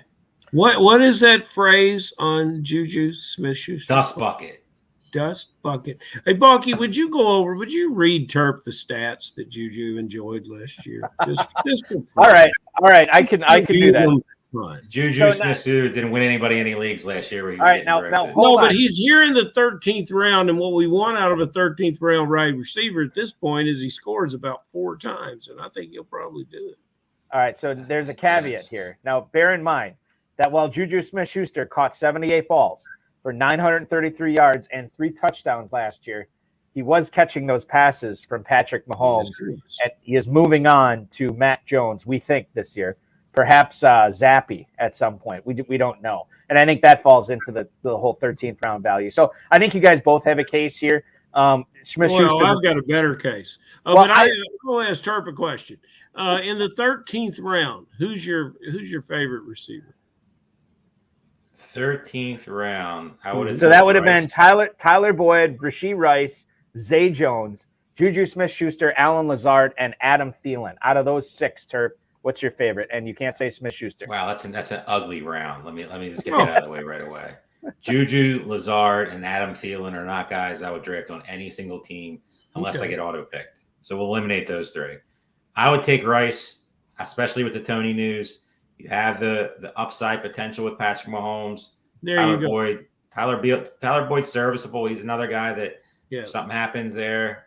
And I don't think Zay Jones is dead. I know people are writing him off. He is. And pretty much saying it's going to be the Ridley show and the Christian Kirk show and the Ingram show, ETN. And people are just forgetting it. Zay Jones was a player. Zay Jones was a league winner last year. Now, I agree with you on Rice. I want you to know that I very much agree with you on Rice. But in this offense, what's your over and under on Schuster's catches? You don't think he's a 50-catch guy. I think he's a 65, 70-catch guy, right? I don't see a world where he catches 70 passes on that offense. Okay, all right. Let me interrupt here because I just fought for you, Terp, on this. Now, keep in mind that while he won't have Patrick Mahomes throwing him the ball, he doesn't have to fight for targets with Travis Kelce either. Yeah, and he's got a rookie quarterback that no, he doesn't have a rookie quarterback. He's got a quarterback that must ascend this year. I just think the public is down on his quarterback, and I think that the quarterback's going to be a little better, and it's going to go through Schuster. I am not saying he's a world beater, but we're in the 13th round, and we're trying to. In the 13th round, he's not a terrible pick. I'll say that. Oh, he was getting drafted a lot higher in some of these. Even though he won't go on, even though you called this fine athlete who is a young guy, Bulky, how old is Smith Schuster? How old is he? Can't be that. He came into the league when he was 27. He was like 12 years old when he came into the league. Yeah, so he was. How old is he? Is he 19 now? What is he? He's right around 19. No, Yeah. Juju Smith-Schuster turns 27 in November. Terp's right on it. And, there's a lot of football left in the 27-year-old guy. That's all I'm saying, Terp. Let's talk the 14th round. Jerome Ford sounds like he's going to have more of a role this year with no Dearness Johnson, no Kareem Hunt in Cleveland. Did people let him slip too far in this draft tonight? Running back 54, he gets scooped up at the 14-10 by Derek Brown from Fantasy Pros. I think so. I mean, he's getting a lot of positive press. Nick Chubb coming out and saying, positive things about him. There will be a role for the running back, too, in this offense. I'm not sitting here saying it's going to be Kareem Hunt level or anything like that, but he's getting so much positive press, and there's been no talk at all of them adding anybody. None of these Lenny Fournettes, none of these Dalvin Cooks, none of the Zekes, none of the guys that are available have even been mentioned going to Cleveland. So he's definitely a guy that, should be drafted higher, in my opinion. I mean, he's a Nick Chubb injury away from being probably a 50-50 guy. You would think they would add somebody. But for a handcuff with plenty of upside, you can do way worse than Jerome Ford. 15th round is complete. Bryce Young goes to John Hansen as his number 3 quarterback. Chuba Hubbard, his real-life teammate, goes as the number 5 running back to Scott Keecohen. Jelani Woods, after that, to Derek Brown. Then you're looking at Jeff Wilson to Team Eidelman. Pair of tight ends after that. Taysom Hill is the second tight end drafted by Bradley Stalder. Trey McBride off the board as the third tight end, to David Hubbard. Deontay Foreman is the number 5 running back drafted by Peter Overzet, the 57th running back overall going in the 15th round tonight. 4 straight receivers for FPI: Jacoby Myers, Juju Smith-Schuster, Jonathan Mingo, and now Michael Gallup from the Cowboys. Gus Edwards leads a little mini run of running backs here. Brian Drake from Fighting Chance Fantasy, Pro Football Focus, Dwain McFarland from Fantasy Life take the Baltimore running back. Gus Edwards there. Keontae Ingram off the board at the 15-10. Melvin Gordon, the new Baltimore Raven, at the 15-11 to Nelson Verbit. And then Jalen Reed, the rookie out of Michigan State, goes to Al Leach here at the final pick of the 12th round. Farrell, a couple of Ravens running backs here, Edwards and Gordon in the 15th round. Do you have a favorite between those two? No, I don't. I really don't.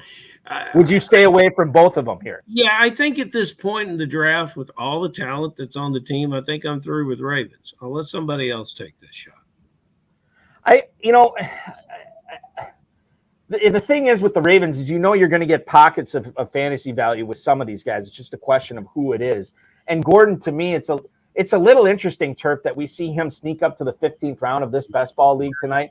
What do you think about Melvin Gordon as a 15th round pick in Baltimore this year, knowing that he probably is playing behind Dobbins? Or is this a commentary that the Ravens are telling us what to believe about J.K. Dobbins, who started off on the preseason pup? I like Gordon better than Gus Edwards. I mean, he can catch the ball. Do I love either of them? No. But like you said, Ravens running backs provide pockets of fantasy points. And some of these 15, 16-round picks, you're looking for maybe 2 weeks of them, 3 weeks of them, usable weeks. And if you can get an injury to J.K. Dobbins with one of those two, and they get you 10, 15, 20 points, maybe, on a ceiling game, they're definitely worth a shot because that offense is going to be one of the best in football this year. And if Dobbins has any lingering injuries or anything like that, one of these two guys are going to have value because I can never see a world where they put some young rookie in there or some, serviceable undrafted free agent. It's going to be Gus Edwards or it's going to be Melvin Gordon. So I feel like mixing one this late, you really can do no wrong with that. I would answer Melvin better too, I suppose. But what I'm saying is at this point, I might draft some of the unemployed running backs. Because I know if they get signed, they could do the same. Leonard Fournette, I would agree with you there. The rest of them, probably not. Well, we're ready to talk about Ezekiel Elliott anytime you want, Turb, just because I know it gets you so excited. But those unemployed running backs, that will find a landing place. And since Fournette's unemployed, I will agree with him. I will agree with Terp that that's the most unattractive player. Farrell, tell me about Derek Brown, who's on the clock right now in the 16th round. Tell me about his 15th round pick. He ends up backing up Darren Waller with the 24th tight end off the board, Indianapolis's Jelani Woods. How much do you like that pick? Man, who was the guy we kept talking about last year that they just didn't want to talk about anymore? Mo Alley Cox. Yeah, Jelani Woods is filling that role this year. There's no use me saying anything about him because every fantasy player knows the same thing, and we're just betting that he will become a different kind of player between the 20s, and we haven't seen it yet on a team that was awful needy for help. So, I don't know who's going to unlock this in him. I'm not familiar enough with the coaching changes or the locker room to know who's getting inside Jelani Woods' head and making him realize that he's a unicorn at the position with all the skills that with all the physical talent he had. If he could just match that with receiving skills, what an excellent player. 16th round is about to be completed, guys. John Mechie, right after Jaden Reed goes to Al Leach, he gets John Mechie at the 1601. Isaiah Hodgins off the board at the 1602, followed by another Kansas City Chief wideout. Marquez Valdez-Scantling to Parenzuela and Hanstein. C.J. Stroud is the third quarterback drafted, followed by Chase Brown, the number 5 running back selected tonight. Michael Mayer off the board is the third tight end. Donovan Peoples-Jones to David Hubbard as his number 6 receiver, beg your pardon. Curtis Samuel loading up on the receivers is Bradley Stalder. He gets another one here. 74th receiver off the board, and he gets Curtis Samuel at the 1608 tonight. Out of the last 5 picks for Team Idleman, 3 of them have been tight ends: Irv Smith, Dawson Knox, and now Isaiah Likely. Clyde Edwards-Helaire off the board. Shout out to hashtag Aiden LaCory there. 1610 is Clyde Edwards-Helaire to Derek Brown from Fantasy Pros. DJ Chark and Michael Carter wrap up the 16th round. We have Rich Bilyeu, who it seems like he's a Donovan Peoples-Jones stan. He's been talking about him a lot on our shows and in the chat. He says it again tonight. Going to be a great value this year. Farrell, your thoughts on the value of Donovan Peoples-Jones for David Hubbard here tonight as his number 6 receiver? Oh, Hubbard got him. That's even better because Hubbard needs some help. And, yeah, there's potential there. Significant potential, especially if the tight end doesn't turn out to be the guy that everybody thinks he is. And I like Peoples-Jones' skill set. Let's get him the ball. Let's get him a full season with this quarterback and see where it can go. And I didn't want to tease the tight ends in the 16th round to answer my question about Jelani Woods. But and now there's been one tight end that goes off early in the 17th, and I like all those guys better than Jelani Woods. It is especially Mayer at the Raiders, who is a true starting tight end and with a coaching staff that knows how to get the points out of the position. So I think that's one of the better picks in this round. But Donovan Peoples-Jones, yes, he's a bargain in this 16th round. I love his athleticism, hands. Man, if this guy was on a team like the Carolina Panthers, he would be the hands down number 1 target. Terp, some of the shine has worn off of Chase Brown because Joe Mixon restructured his contract to stay with the Bengals. We know that Mixon is going to start off the season as the starter as long as he's healthy, knock on wood. What is Chase Brown's new value? Is he simply an injury away guy, or would you prefer a guy like, I believe it's Travion Williams is the other guy in that Cincinnati backfield? I mean, either one of them you got to take some shots on. I mean, do I like one more than the other? I'd probably say Chase Brown a little bit. But the problem is with a team like Cincinnati, that they would add somebody if something happened to Mixon. I don't see them just giving the keys to a rookie with no draft capital whatsoever and a guy that's been hurt pretty much his whole career. If something happens to Mixon or he gets a little nicked up in camp, I've said it on every show that we've done. To me, that the Cincinnati Bengals is a nut spot for a running back because Mixon's not going to play every down. You saw last year they don't want to play him every down. He restructured his contract, which people might say, oh, that's great, he's going to be back. But if they loved him so much, he would be restructuring anything. So to me, one of these guys on the street is going to end up there and have value. I would love for it to be Leonard Fournette. I would love if Clyde Edwards-Helaire got cut by the Chiefs somehow and got moved there with Joe Burrow. Maybe, get some life back into his game. I keep saying that to hopefully get it into the world, but that's a spot to keep watching, especially as the summer rolls on. If Mixon has like a lingering or something, small in camp, they're not just going to hand the ball to Chase Brown and hand the ball to Travion Williams. Somebody's going to get added there, and whoever that is going to have really, really solid value. Dave Tripoli trying to manifest CEH to CIN. Will it happen? I want to answer a question really quick. John Go ahead. just asked if the Bengals sign Zeke, is Terp in? No, he's not in. Nobody signing Zeke is going to get Terp in. So just eliminate that from your mind. As the water boy, maybe. But that's Terp, don't fall for this. You don't. I'm not falling for anything. Don't talk anymore about it. Zeke is the definition. We call Juju. We call Alan Lazard. Zeke is the definition of a dust bucket. Again, you just don't know how to read it. I've got to, when we get together in Las Vegas, I'm going to show you this new concept. You bring all the stats you want. I don't care. My eyes and everybody. It's the greatest stat since analytics came out, Terp, and you got to pay attention to it. It's called the box score. And, when you start getting into that box score, you can see what's happened and what may happen in the future. A box score. The analytic guys have developed it. It's great, Terp. Sit down with it over dinner. Yeah, it's going to be great. Yeah. The box score. The one. You still use newspapers? Who has the box score? Yeah, it's great. Oh, there's nothing in them, Maybe the box score will come back in vogue in like 10 years. Like it's just time as a flat Anything's circle. Possible. Like Russ. I did buy the New York Times today because I wanted to read Tony Bennett's obituary, and I checked. Zeke's obituary was not there, but Tony Bennett's was. So check tomorrow. All right, guys, let's go out. Pretty good. That was pretty good. I want to get out to our first guest right now. You see his show. Yes, we do. You see his show on Player Profiler every single week. You follow him on Twitter at Best Bell Fantasy from bestbellfantasy.com. Bradley Stalder, welcome in tonight, drafting from the 5 spot. All right, you're on the clock right now. Let's make. I am. Pick. Y'all are going to have to bear with me for just a hot second. Who's the pick? Tell us who the pick is. I've been wavering back and forth, but I need a wide receiver here, and I think a good one has been getting a lot of camp hype.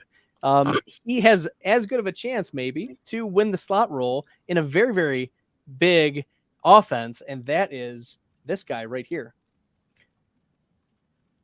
Richie James. Richie. Oh, what do you think about that? Yeah. All right, so I have to correct myself right away. At FF Stalder is the Twitter handle. Yes. At Roto Underworld, Player Profiler is where your show is. And tell us, before we get into your Jeff, tell us about your show, because this is something that just happened, a few weeks ago? Yeah, in the last couple of weeks, officially joined the Player Profiler team. It's been awesome since we last talked, Balky.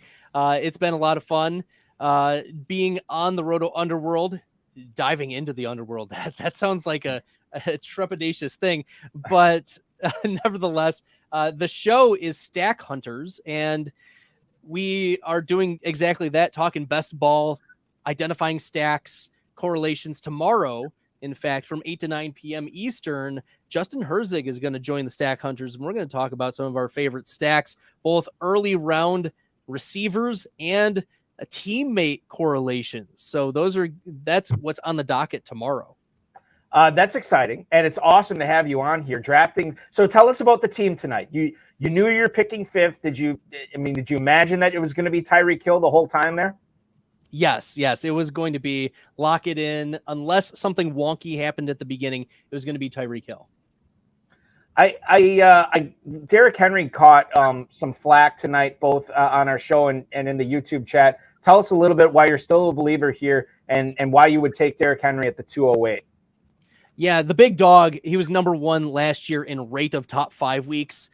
He is just the model of consistency. And if we are in on the Tennessee offense to be better, it's going to revolve around Derrick Henry. So to get him at that spot, I wasn't willing to take some risks. As you clearly saw, I avoided Saquon Barkley and I avoided Josh Jacobs. But though, like, I was considering Saquon, but I would have clicked Saquon had we not had the holdout issues. But for right now, I'm on the clock, so you're going to have to bear with me here. We will bear with you again. Three out of the last 5 picks for Bradley Stalder here have been tight ends. Tyler Conklin, Taysom Hill, and Hunter Henry have all gone off the board for him. Those are his 3 tight ends that he's grabbed, waiting until round 14 to take them. He's also peppered in some Curtis Samuel. He just made the Richie James pick live on air. Go ahead, Farrell. You won't get anything as attractive as that Richie James pick. That was fantastic. All right, so it's Noah Fant is the pick here. That's your 4th tight end, Bradley. Was it important? I guess tell us about the tight end strategy going in, because I don't know if you planned on waiting until round 14 to take your first tight end, but obviously when that happened, you had to kind of pivot and make sure you're acquiring enough guys in the room there. Yeah, I didn't know whether Kelsey was going to be there at 5. He usually isn't, but you never know how these drafts are going to go. So if it wasn't going to be Kelsey, I was like, well, I have a 6-word rule for drafting tight ends, and it's Kelsey, big value, or screw it.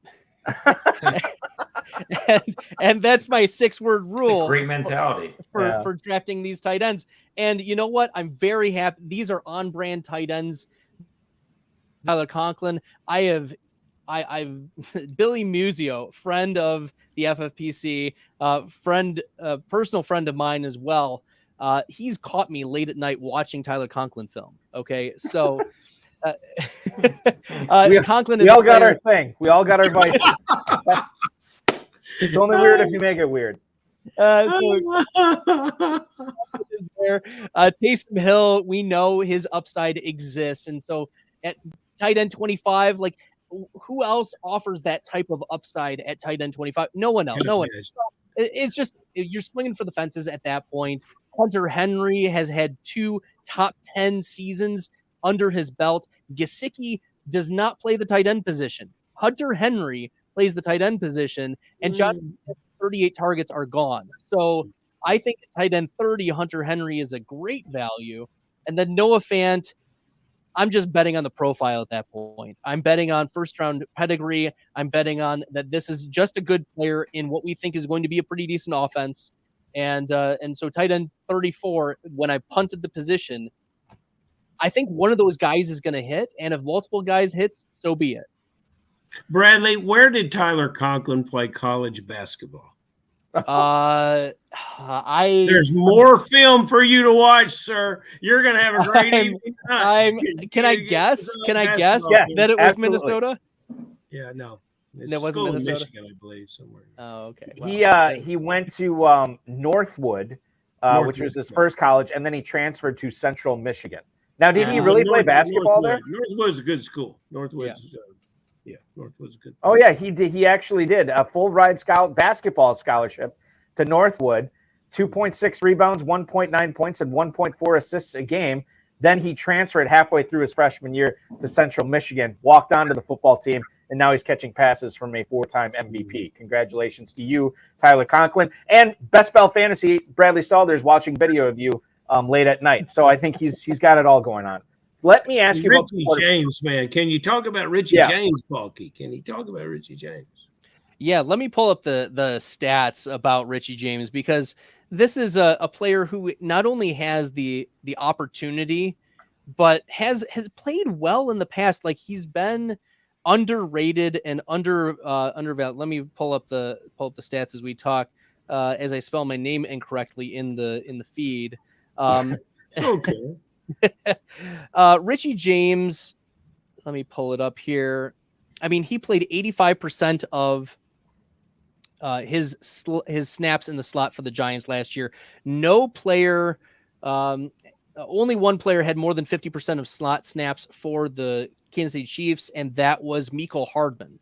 And then Juju Smith-Schuster was number 3. Sky Moore was number 2. And so 2 of the top 3 slot runners are gone off of that team.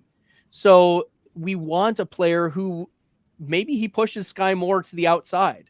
Maybe it's Kadarius Toney who can't get on the field, whatever it takes. So here's the Richie James stats: 23.8% target rate last year, He was wide receiver 35 in yards per route run, wide receiver 27 in formation adjusted yards per route run, wide receiver 11 in route win rate, wide receiver 9 in win rate versus man coverage, wide receiver 27 in fantasy points per target, and at the ADP he's going, wide receiver 83, that's virtually free. Might as well tie myself to a decent enough offense where he has a chance to win a slot role.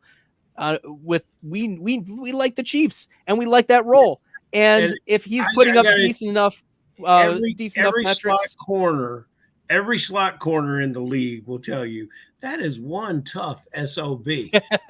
Those guys after they play Richie James, he's difficult to cover, he's difficult to tackle, and he plays with a lot of heart, and he talks a lot of smack when he's on the field. He's a slot corner's nightmare. So yeah, I really like your pick there. And you came with a lot. Obviously, you've got box scores on Richie James. So I'm impressed. Box scores. Final pick coming up for Bradley Stalder tonight from the 5-hole. Again, Conklin, Hill, Henry, and Fant have gone in the last 6 picks for him. All tight ends. Curtis Samuel, the aforementioned Richie James in there. Peppering in some Zay Flowers, Rondale Moore, Zay Jones, Mike Evans. Ooh, 2 Zays on the team. Didn't even realize that.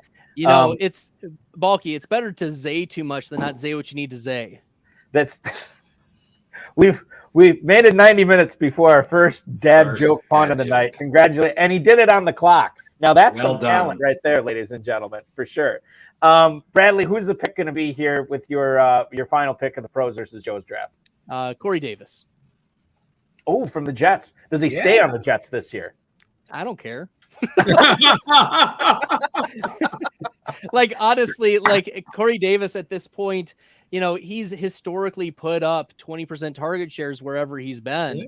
So, I mean, look, give me that guy at wide receiver 93. If he's healthy, if he's cut, great. He's probably going to go somewhere where he's going to be useful. And at wide receiver 93, the weakness of my team right now is that wide receiver 2/3 spot. Even though there's not a third wide receiver, I'm just banking on one of those guys stepping up week to week. And Corey Davis has that within those range of outcomes. Bradley, it is always a pleasure to talk shop with you. We will watch your show on the Player Profiler Fantasy family of shows. Best Bell Fantasy on Twitter, at FF Stalder on Twitter. bestbellfantasy.com. Thanks so much. Good luck this year in trying to win that 2024 FFPC Main Event entry, and good luck in all your leagues, my friend. Appreciate it, Balky. Thanks, everyone. You got it. Bradley Stalder, ladies and gentlemen, popping onto the show tonight. I want to, without further ado, let's get to our next guest. He from Fantasy Pros, at Dbro_FFB on Twitter. The guy who was drafting tonight in the third spot, it was Derek Brown. Derek, welcome into the HSFF Hour. So glad to have you on. How did the draft turn out for you tonight now that it's complete? I mean, look, overall, I'm pretty happy with the team. I wasn't expecting Justin Jefferson at the third spot. Honestly, I'm sitting on my queue, but when I log in, I'm like, all right, well, it's going to be Kelsey or Tyreek Hill. And then Jefferson falls to me, and I'm like, oh, whoa, baby. I'm excited. You don't see that often at 103. And then you're like, I can't screw the rest of this draft up. Yeah. I've been given a gift. I'm not going to lie. So kind of walking into this draft, I kept looking. I was like, because tight end is important to me this year. I'm just like, look, it's Kelsey, it's Andrews, or it's Waller, or just punt it down the damn road. And so I was looking at Mojo's website before this, and I was like, okay, so if I bypass Kelsey, then I'm looking at maybe I get Andrews or maybe I get Waller.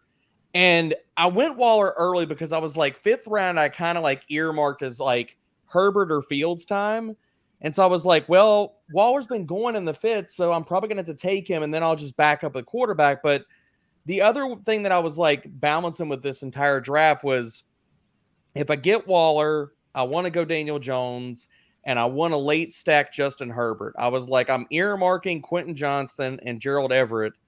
And thank God those things happen to me, because I'm watching Overzet just pissing yellow here with wide receivers. And I'm like, QJ's not making to me. And I was like, there's too many freaking sharp people in here. I know Dwain me and him were gonna go back and forth with him and Drake, and I was just like, I know we look at a lot of the players very similarly, and I was like, this is gonna be either good or it's gonna be a night full of pain. Can you talk a little bit about the Alvin Kamara selection? You drafted him about, I want to say, around maybe a little bit more than a round ahead of ADP. I guess you probably weren't. I mean, you could. I guess technically you might have had a shot at him in the 8th round. You probably weren't getting him there. Why was it important to get Kamara there as your 3rd running back? I mean, come on. We're still sitting on the suspension news and what that looks like. If it's 2 games, then he looks like a damn amazing value. If it's 4 games, then I mean, then he should go about where he's at, like RB3, high-end RB3-ish range. So right now with the suspension up in the air, I mean, the way that I looked at it, they have the most favorable schedule out of everybody this year. The Saints do. So I already had Olave. So really it was just me buying into the offense. I was like, if Carr comes back to me, I'm setting up an early stack. I can get Carr later.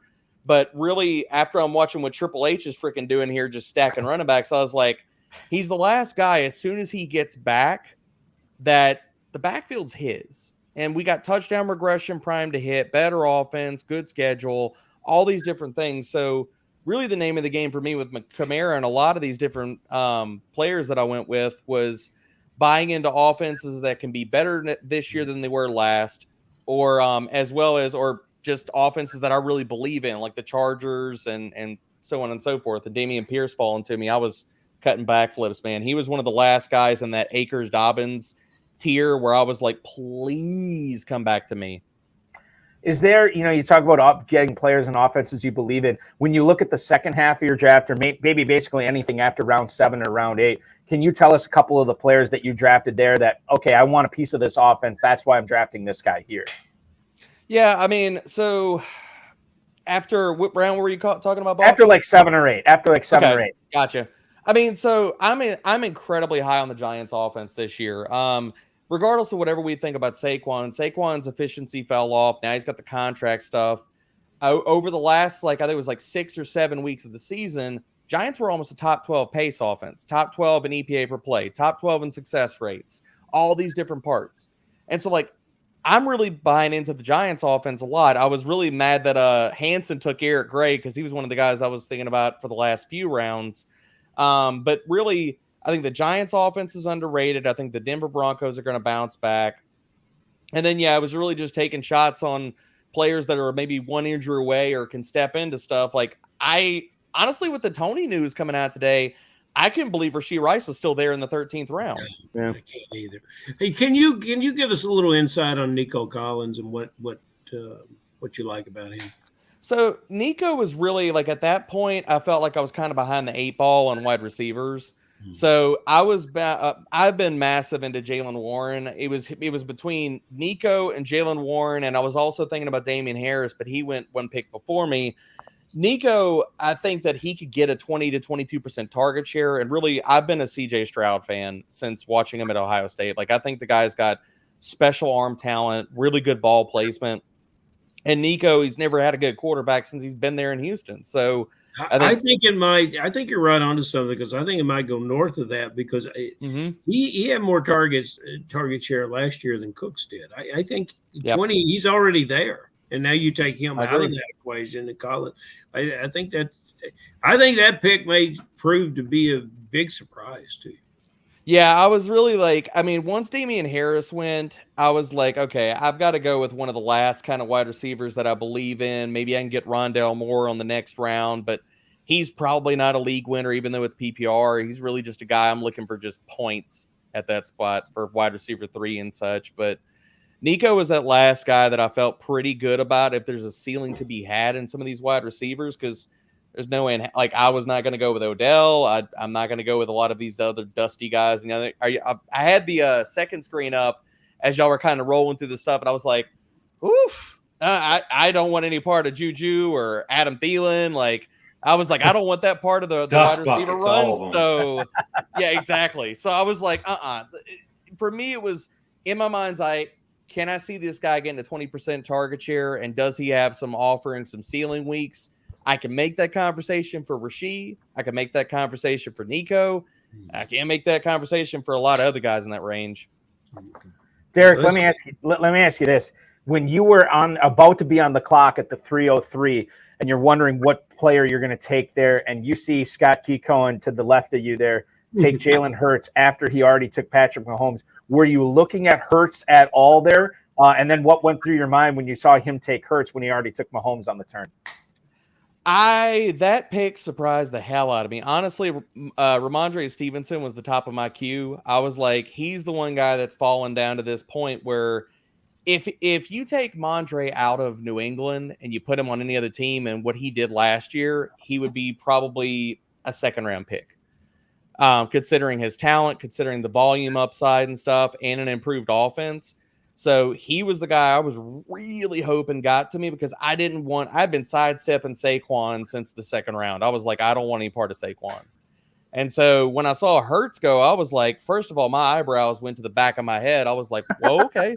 I wasn't expecting him to go quarterback there. So Hurts wasn't really on the board for me. I really was kind of pocketing like round 4, round 5, probably where I was going to get the last bit of going with Herbert or Fields or maybe Burrow. Yeah, I mean, Herbert this year, he's probably going to lead the league in passing attempts. So just kind of lining up where my draft slot was with the recent ADP for these slims, I was really looking at the 5th round for quarterback. I figured Herbert or Fields are probably going to be there. So that's kind of where I was going with the at least quarterback. Hurts wasn't on the board for me because I wasn't probably going to get A.J. Brown. Didn't think Devonta Smith was going to come back to me, and I was going to stack my quarterback, no doubt. Final question for you, Derek, before you let you go. How important, because this is a closed 12-team league and everybody's just gunning for first place in this league, how important is stacking? I mean, do you put less of an emphasis on it because it's not like the Fantasy Pros Championship or the FFPC Main Event where you're battling thousands of teams to win $1 million grand prize? I know John Terry put this, I think it was John Terry in the YouTube chat last night said, or no, it's Todd Burrows, not John Terry. He said, stacking is important, but it's less important in this format. Is that the way you see it as well? I mean, I think stacking is important regardless because we're all searching for ceiling. We're searching for ceiling outcomes based off the weeks. Now, the different approach I took for this was, can I get secondary stacks like not having to get Keenan Allen or Mike Williams with Justin Herbert? For me, if you're going with the tertiary stacks on your quarterbacks, to me, that's even more of a bet on the offense being good because, yeah, the wide receiver 1s and 2s on a lot of depth charts, they're going to go with the quarterbacks. But if this offense like the Chargers is really that damn good, then your wide receiver 3, your tight end are going to go along for the ride. So when I was kind of building out stacks and stuff like that, I was like, where can I spend on stacks? And I don't have to go with the premium guy. And to me, that's even more of a bet on the offense. Derek Brown from Fantasy Pros, the 2020 FSWA DFS Writer of the Year finalist and Pros vs. Joe's competitor this year, drafting from the 3rd spot. Congratulations on a solid squad, a competitive squad. I hope you win that FFPC main event in this format, Derek. Don't be a stranger. We'll talk with you again soon. Good luck in all your drafts and keep up all the great work at FantasyPros.com. Appreciate it, Balky. Thanks, guys. Y'all have a good night. This was a lot of fun.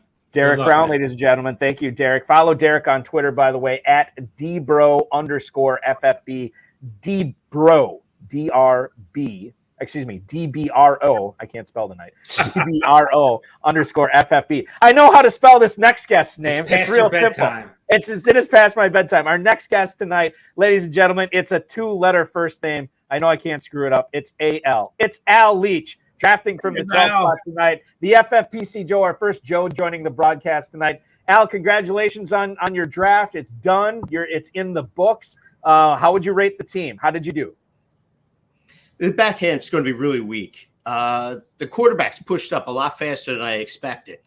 Trevor Lawrence going in the 5th round, I really thought I was going to be able to get him to stack with Christian Kirk and Anthony.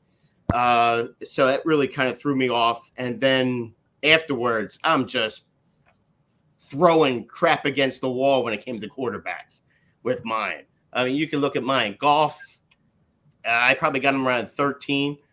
And then Kyler Murray, if he's going to even play, I'm just taking a shot there. And the other 2 guys, I just threw them up there trying to see if I can get some points out of the quarterback. All of these guys are out on jet skis right now. I mean, this is rough. Well, but, and And like I got it, and I will ask you this too, Al, because this is something I brought up during the draft. 20-round slim, even with tight end premium. When you take Engram in the 6th, you take Njoku in the 8th. I probably would have been good there and just left it as far as my tight end position goes and stacked other positions. You still hit it again. You got it one more time as far as the tight end goes in the 12th round with Sam Laporta. Why was Laporta important to get on your team there as your third tight end?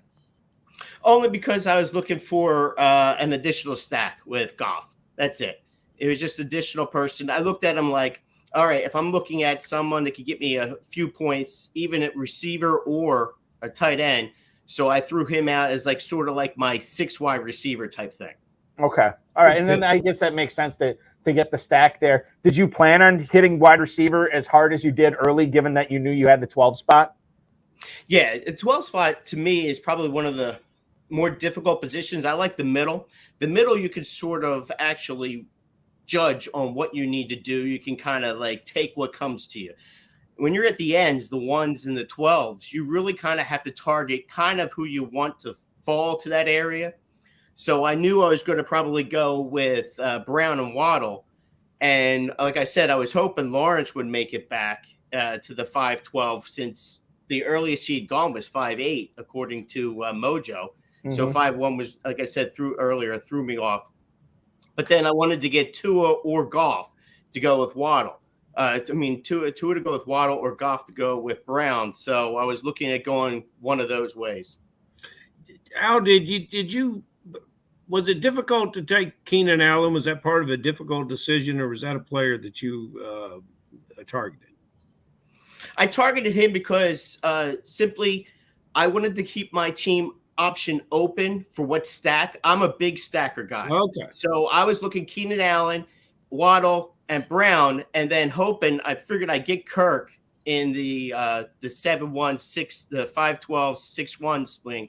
So I was trying to leave that spot open for either Lawrence, Herbert, or like I said, Lawrence or Herbert. Didn't work out. So I got it that way. Talking with Al Leach, the FFPC Joe, drafting in the 12 spot tonight of Pros versus Joes. So it was just weird that it ended up that you went Jaguar in the 4th, 5th, and 6th rounds, right? That was not part of I'm actually really high on the Jaguars offense. Oh, okay. I think the offense is going to be one of the top. I think next year, Lawrence, you're going to be talking about Lawrence as one of the top, 3-4 quarterbacks in the league. I really think that Lawrence is going to be up there ahead of Jackson and up there with Allen, Hurts, and Mahomes next year, ahead of Burrow. If I can get Lawrence in the main event, I'm going to be a happy camper. Al, the other thing that we were talking about when we were assessing your team tonight, we talked about the Nyheim Hines effect on James Cook. Did you bump up James Cook at all based on when you heard the news about Hines that he was missing this season? Did you bump him up, or was he always a good pick for you at that 7-8 turn? I had him targeted in that area, but because I really wanted Williams. That's what I wanted. Mm-hmm. I wanted Javonte Williams. He went one pick ahead of me, so I settled for Cook. I figured Cook's good for maybe an extra 10, 15 targets because with Hines gone. Al Leach joining us on the show tonight. Can you tell us a little bit about Jaden Reed, your draft pick in the 15th round, rookie receiver out of Michigan State, going to be catching balls from Jordan Love this year? What did you like about him there? I looked at the offense again. When it comes to, I also like the Green Bay offense for our side. I would have liked to have gotten Watson or Dubs, but since I couldn't get those, I went with the rookie. I'm thinking if Dubs or Watson comes out a little bit off, then the rookie could step up and get maybe 45, 50 catches. You're only looking to get maybe like 1 or 2 games out of him. With the other receivers I have, if I can get 1-2 starts out of him, I'd take that. Terp, I don't know if you noticed this, but Al has a certain running back formerly of the Dallas Cowboys. Way to go, Al! I saw that, baby. You guys.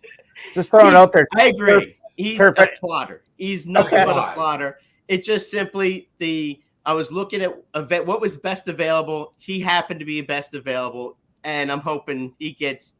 If he goes back to Dallas, he'll fall in. He'll fall in the end zone like twice on one game, and I'll use him.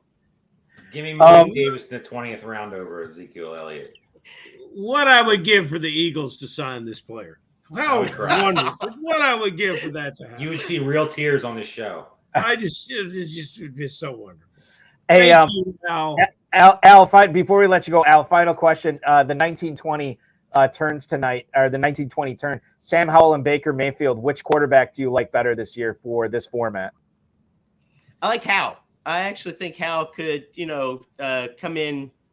Again, you're looking at trying to get maybe 20 to 22 points from him on a couple of weeks, maybe of a bye week on one of my other two guys. Baker Mayfield, I think he's like Zeke. He's a plotter. You're looking just to see if you can get lucky all week with him. Al Leach, a gentleman and a scholar, joining us tonight from the 12 spot. Good luck, not only in Pros versus Joe's trying to win a main event entry next year, Al, but good luck in trying to take down the $1 million in the FFPC main event this year. Certainly appreciate you carving out a little time for us tonight. Good luck this season, man. You guys have a great day. Good show. Thank you so much. Al Leach, ladies and gentlemen, the FFPC Joe, hanging out with us tonight from the 12 spot of tonight's Pros versus Joe's draft number 2, which is in the books, and we'll be back at it tomorrow. Farrell Elliott, Dave Terpoli, you guys will both be joining me tomorrow. We will continue to check out the Kentucky Fantasy Football State Championship, kffsc.com. Follow Terp on Twitter at Dave Terp. Gentlemen, thank you so much. We'll see you again tomorrow night. See you guys. You got it. Dave Terp, Farrell Elliott joining us on the High Stakes Fantasy Football Hour coverage of the Pros versus Joe's draft. I do want to thank those two guys. I also want to thank our guest tonight, Bradley Stalder, bestbellfantasy.com player profiler. Check him out there with all the content he's producing. Derek Brown, all the great content and Fantasy Pros. You've probably been reading some of his stuff and listening to some of his stuff that we've been putting in the FFPC email. A lot of great stuff over at fantasypros.com. And, of course, Al Leach. Tomorrow night, we'll be back at it again for Pros versus Joe's draft number 3. An hour later, we go live at 10 p.m. Eastern time tomorrow for the Camden Town League. The FFPC Joes include Chris Hart, Tobin Bielkini, Josh Durham and Laura Durham. You're also looking at the back-to-back FFPC main event winners, Don Barania and Sean Stutzman. I believe I got an email from Sean. I think it's Sean and Nick Costantino who are drafting the team tomorrow night. Still back-to-back winners of the FFPC main event. Kevin Williamson, I know I saw him in the YouTube chat tonight, longtime at KFFSC FFPC player. John Rozek, another guy who's played in both of those contests, the guy who's won a lot of money. He's going to be one of the Joes. And then, of course, John Bragg as well, a longtime FFPC player. They'll be taking on the Pros contingent of Josh Larkey and Ryan Reynolds from the 33rd team, Sean Green and Ryan Kramer from Sports Gambling Podcast, Shane Hallam from Draft Countdown will be drafting as well, John Daigle from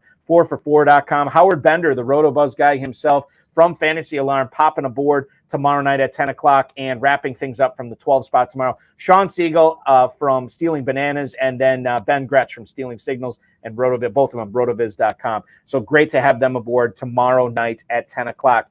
You have roughly 4 hours plus to take advantage of that main event early draft slot deadline. Remember, if your team is paid in full by midnight Pacific time tonight, you will have your draft slot by July 31st, and you'll have a full month plus to plot your way to $1 million grand prize. We just saw in the YouTube chat, there was a 12:30 a.m. draft added tonight for the Fantasy Pros Championship. I'll be commissioning that. I hope to see you there. So make sure you're taking advantage of all these extra Fantasy Pros draft times. Just $350 to enter, and you could win $1 million. 2 separate contests that you can win $1 million at this year at myffpc.com. Don't forget about our best ball tournament, our Superflex best ball tournament. Those are giving away $200K and $50K to first place alone, respectively. Dynasty startups popping off every single day at myffpc.com. Remember, 1,400 plus leagues over a decade plus, and we've never had a single league fold. And then, of course, if you want to play in your closed 12-team leagues, those start at $5 and on up from myffpc.com. Remember to join the KFFSC main event at kffsc.com. We will be back at it tomorrow at 10 p.m. Eastern time. Thanks for watching, everybody, and we will see you again, and we'll do it again all over again tomorrow.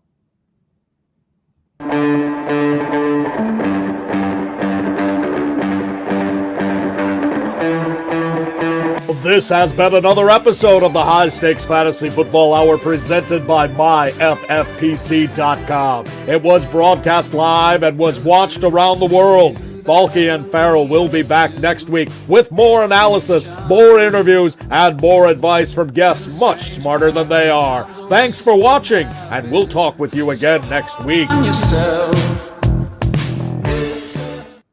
Good news and bad news, and I think I just kind of alluded to both. Good news is there's a 12:30 a.m. draft added. You can pop in that. Bad news is the midnight's already full. So if you're trying to draft in that, you'll have to wait an extra half hour. It's a half hour. Who cares? You're going to be up watching this content late anyway. Join the Fantasy Pros Championship right now. Take advantage of a $1 million grand prize this year. Biggest grand prize we've ever offered, and it could be yours when you draft today. We will see you at 10 p.m. tomorrow Eastern time, everybody. Thanks for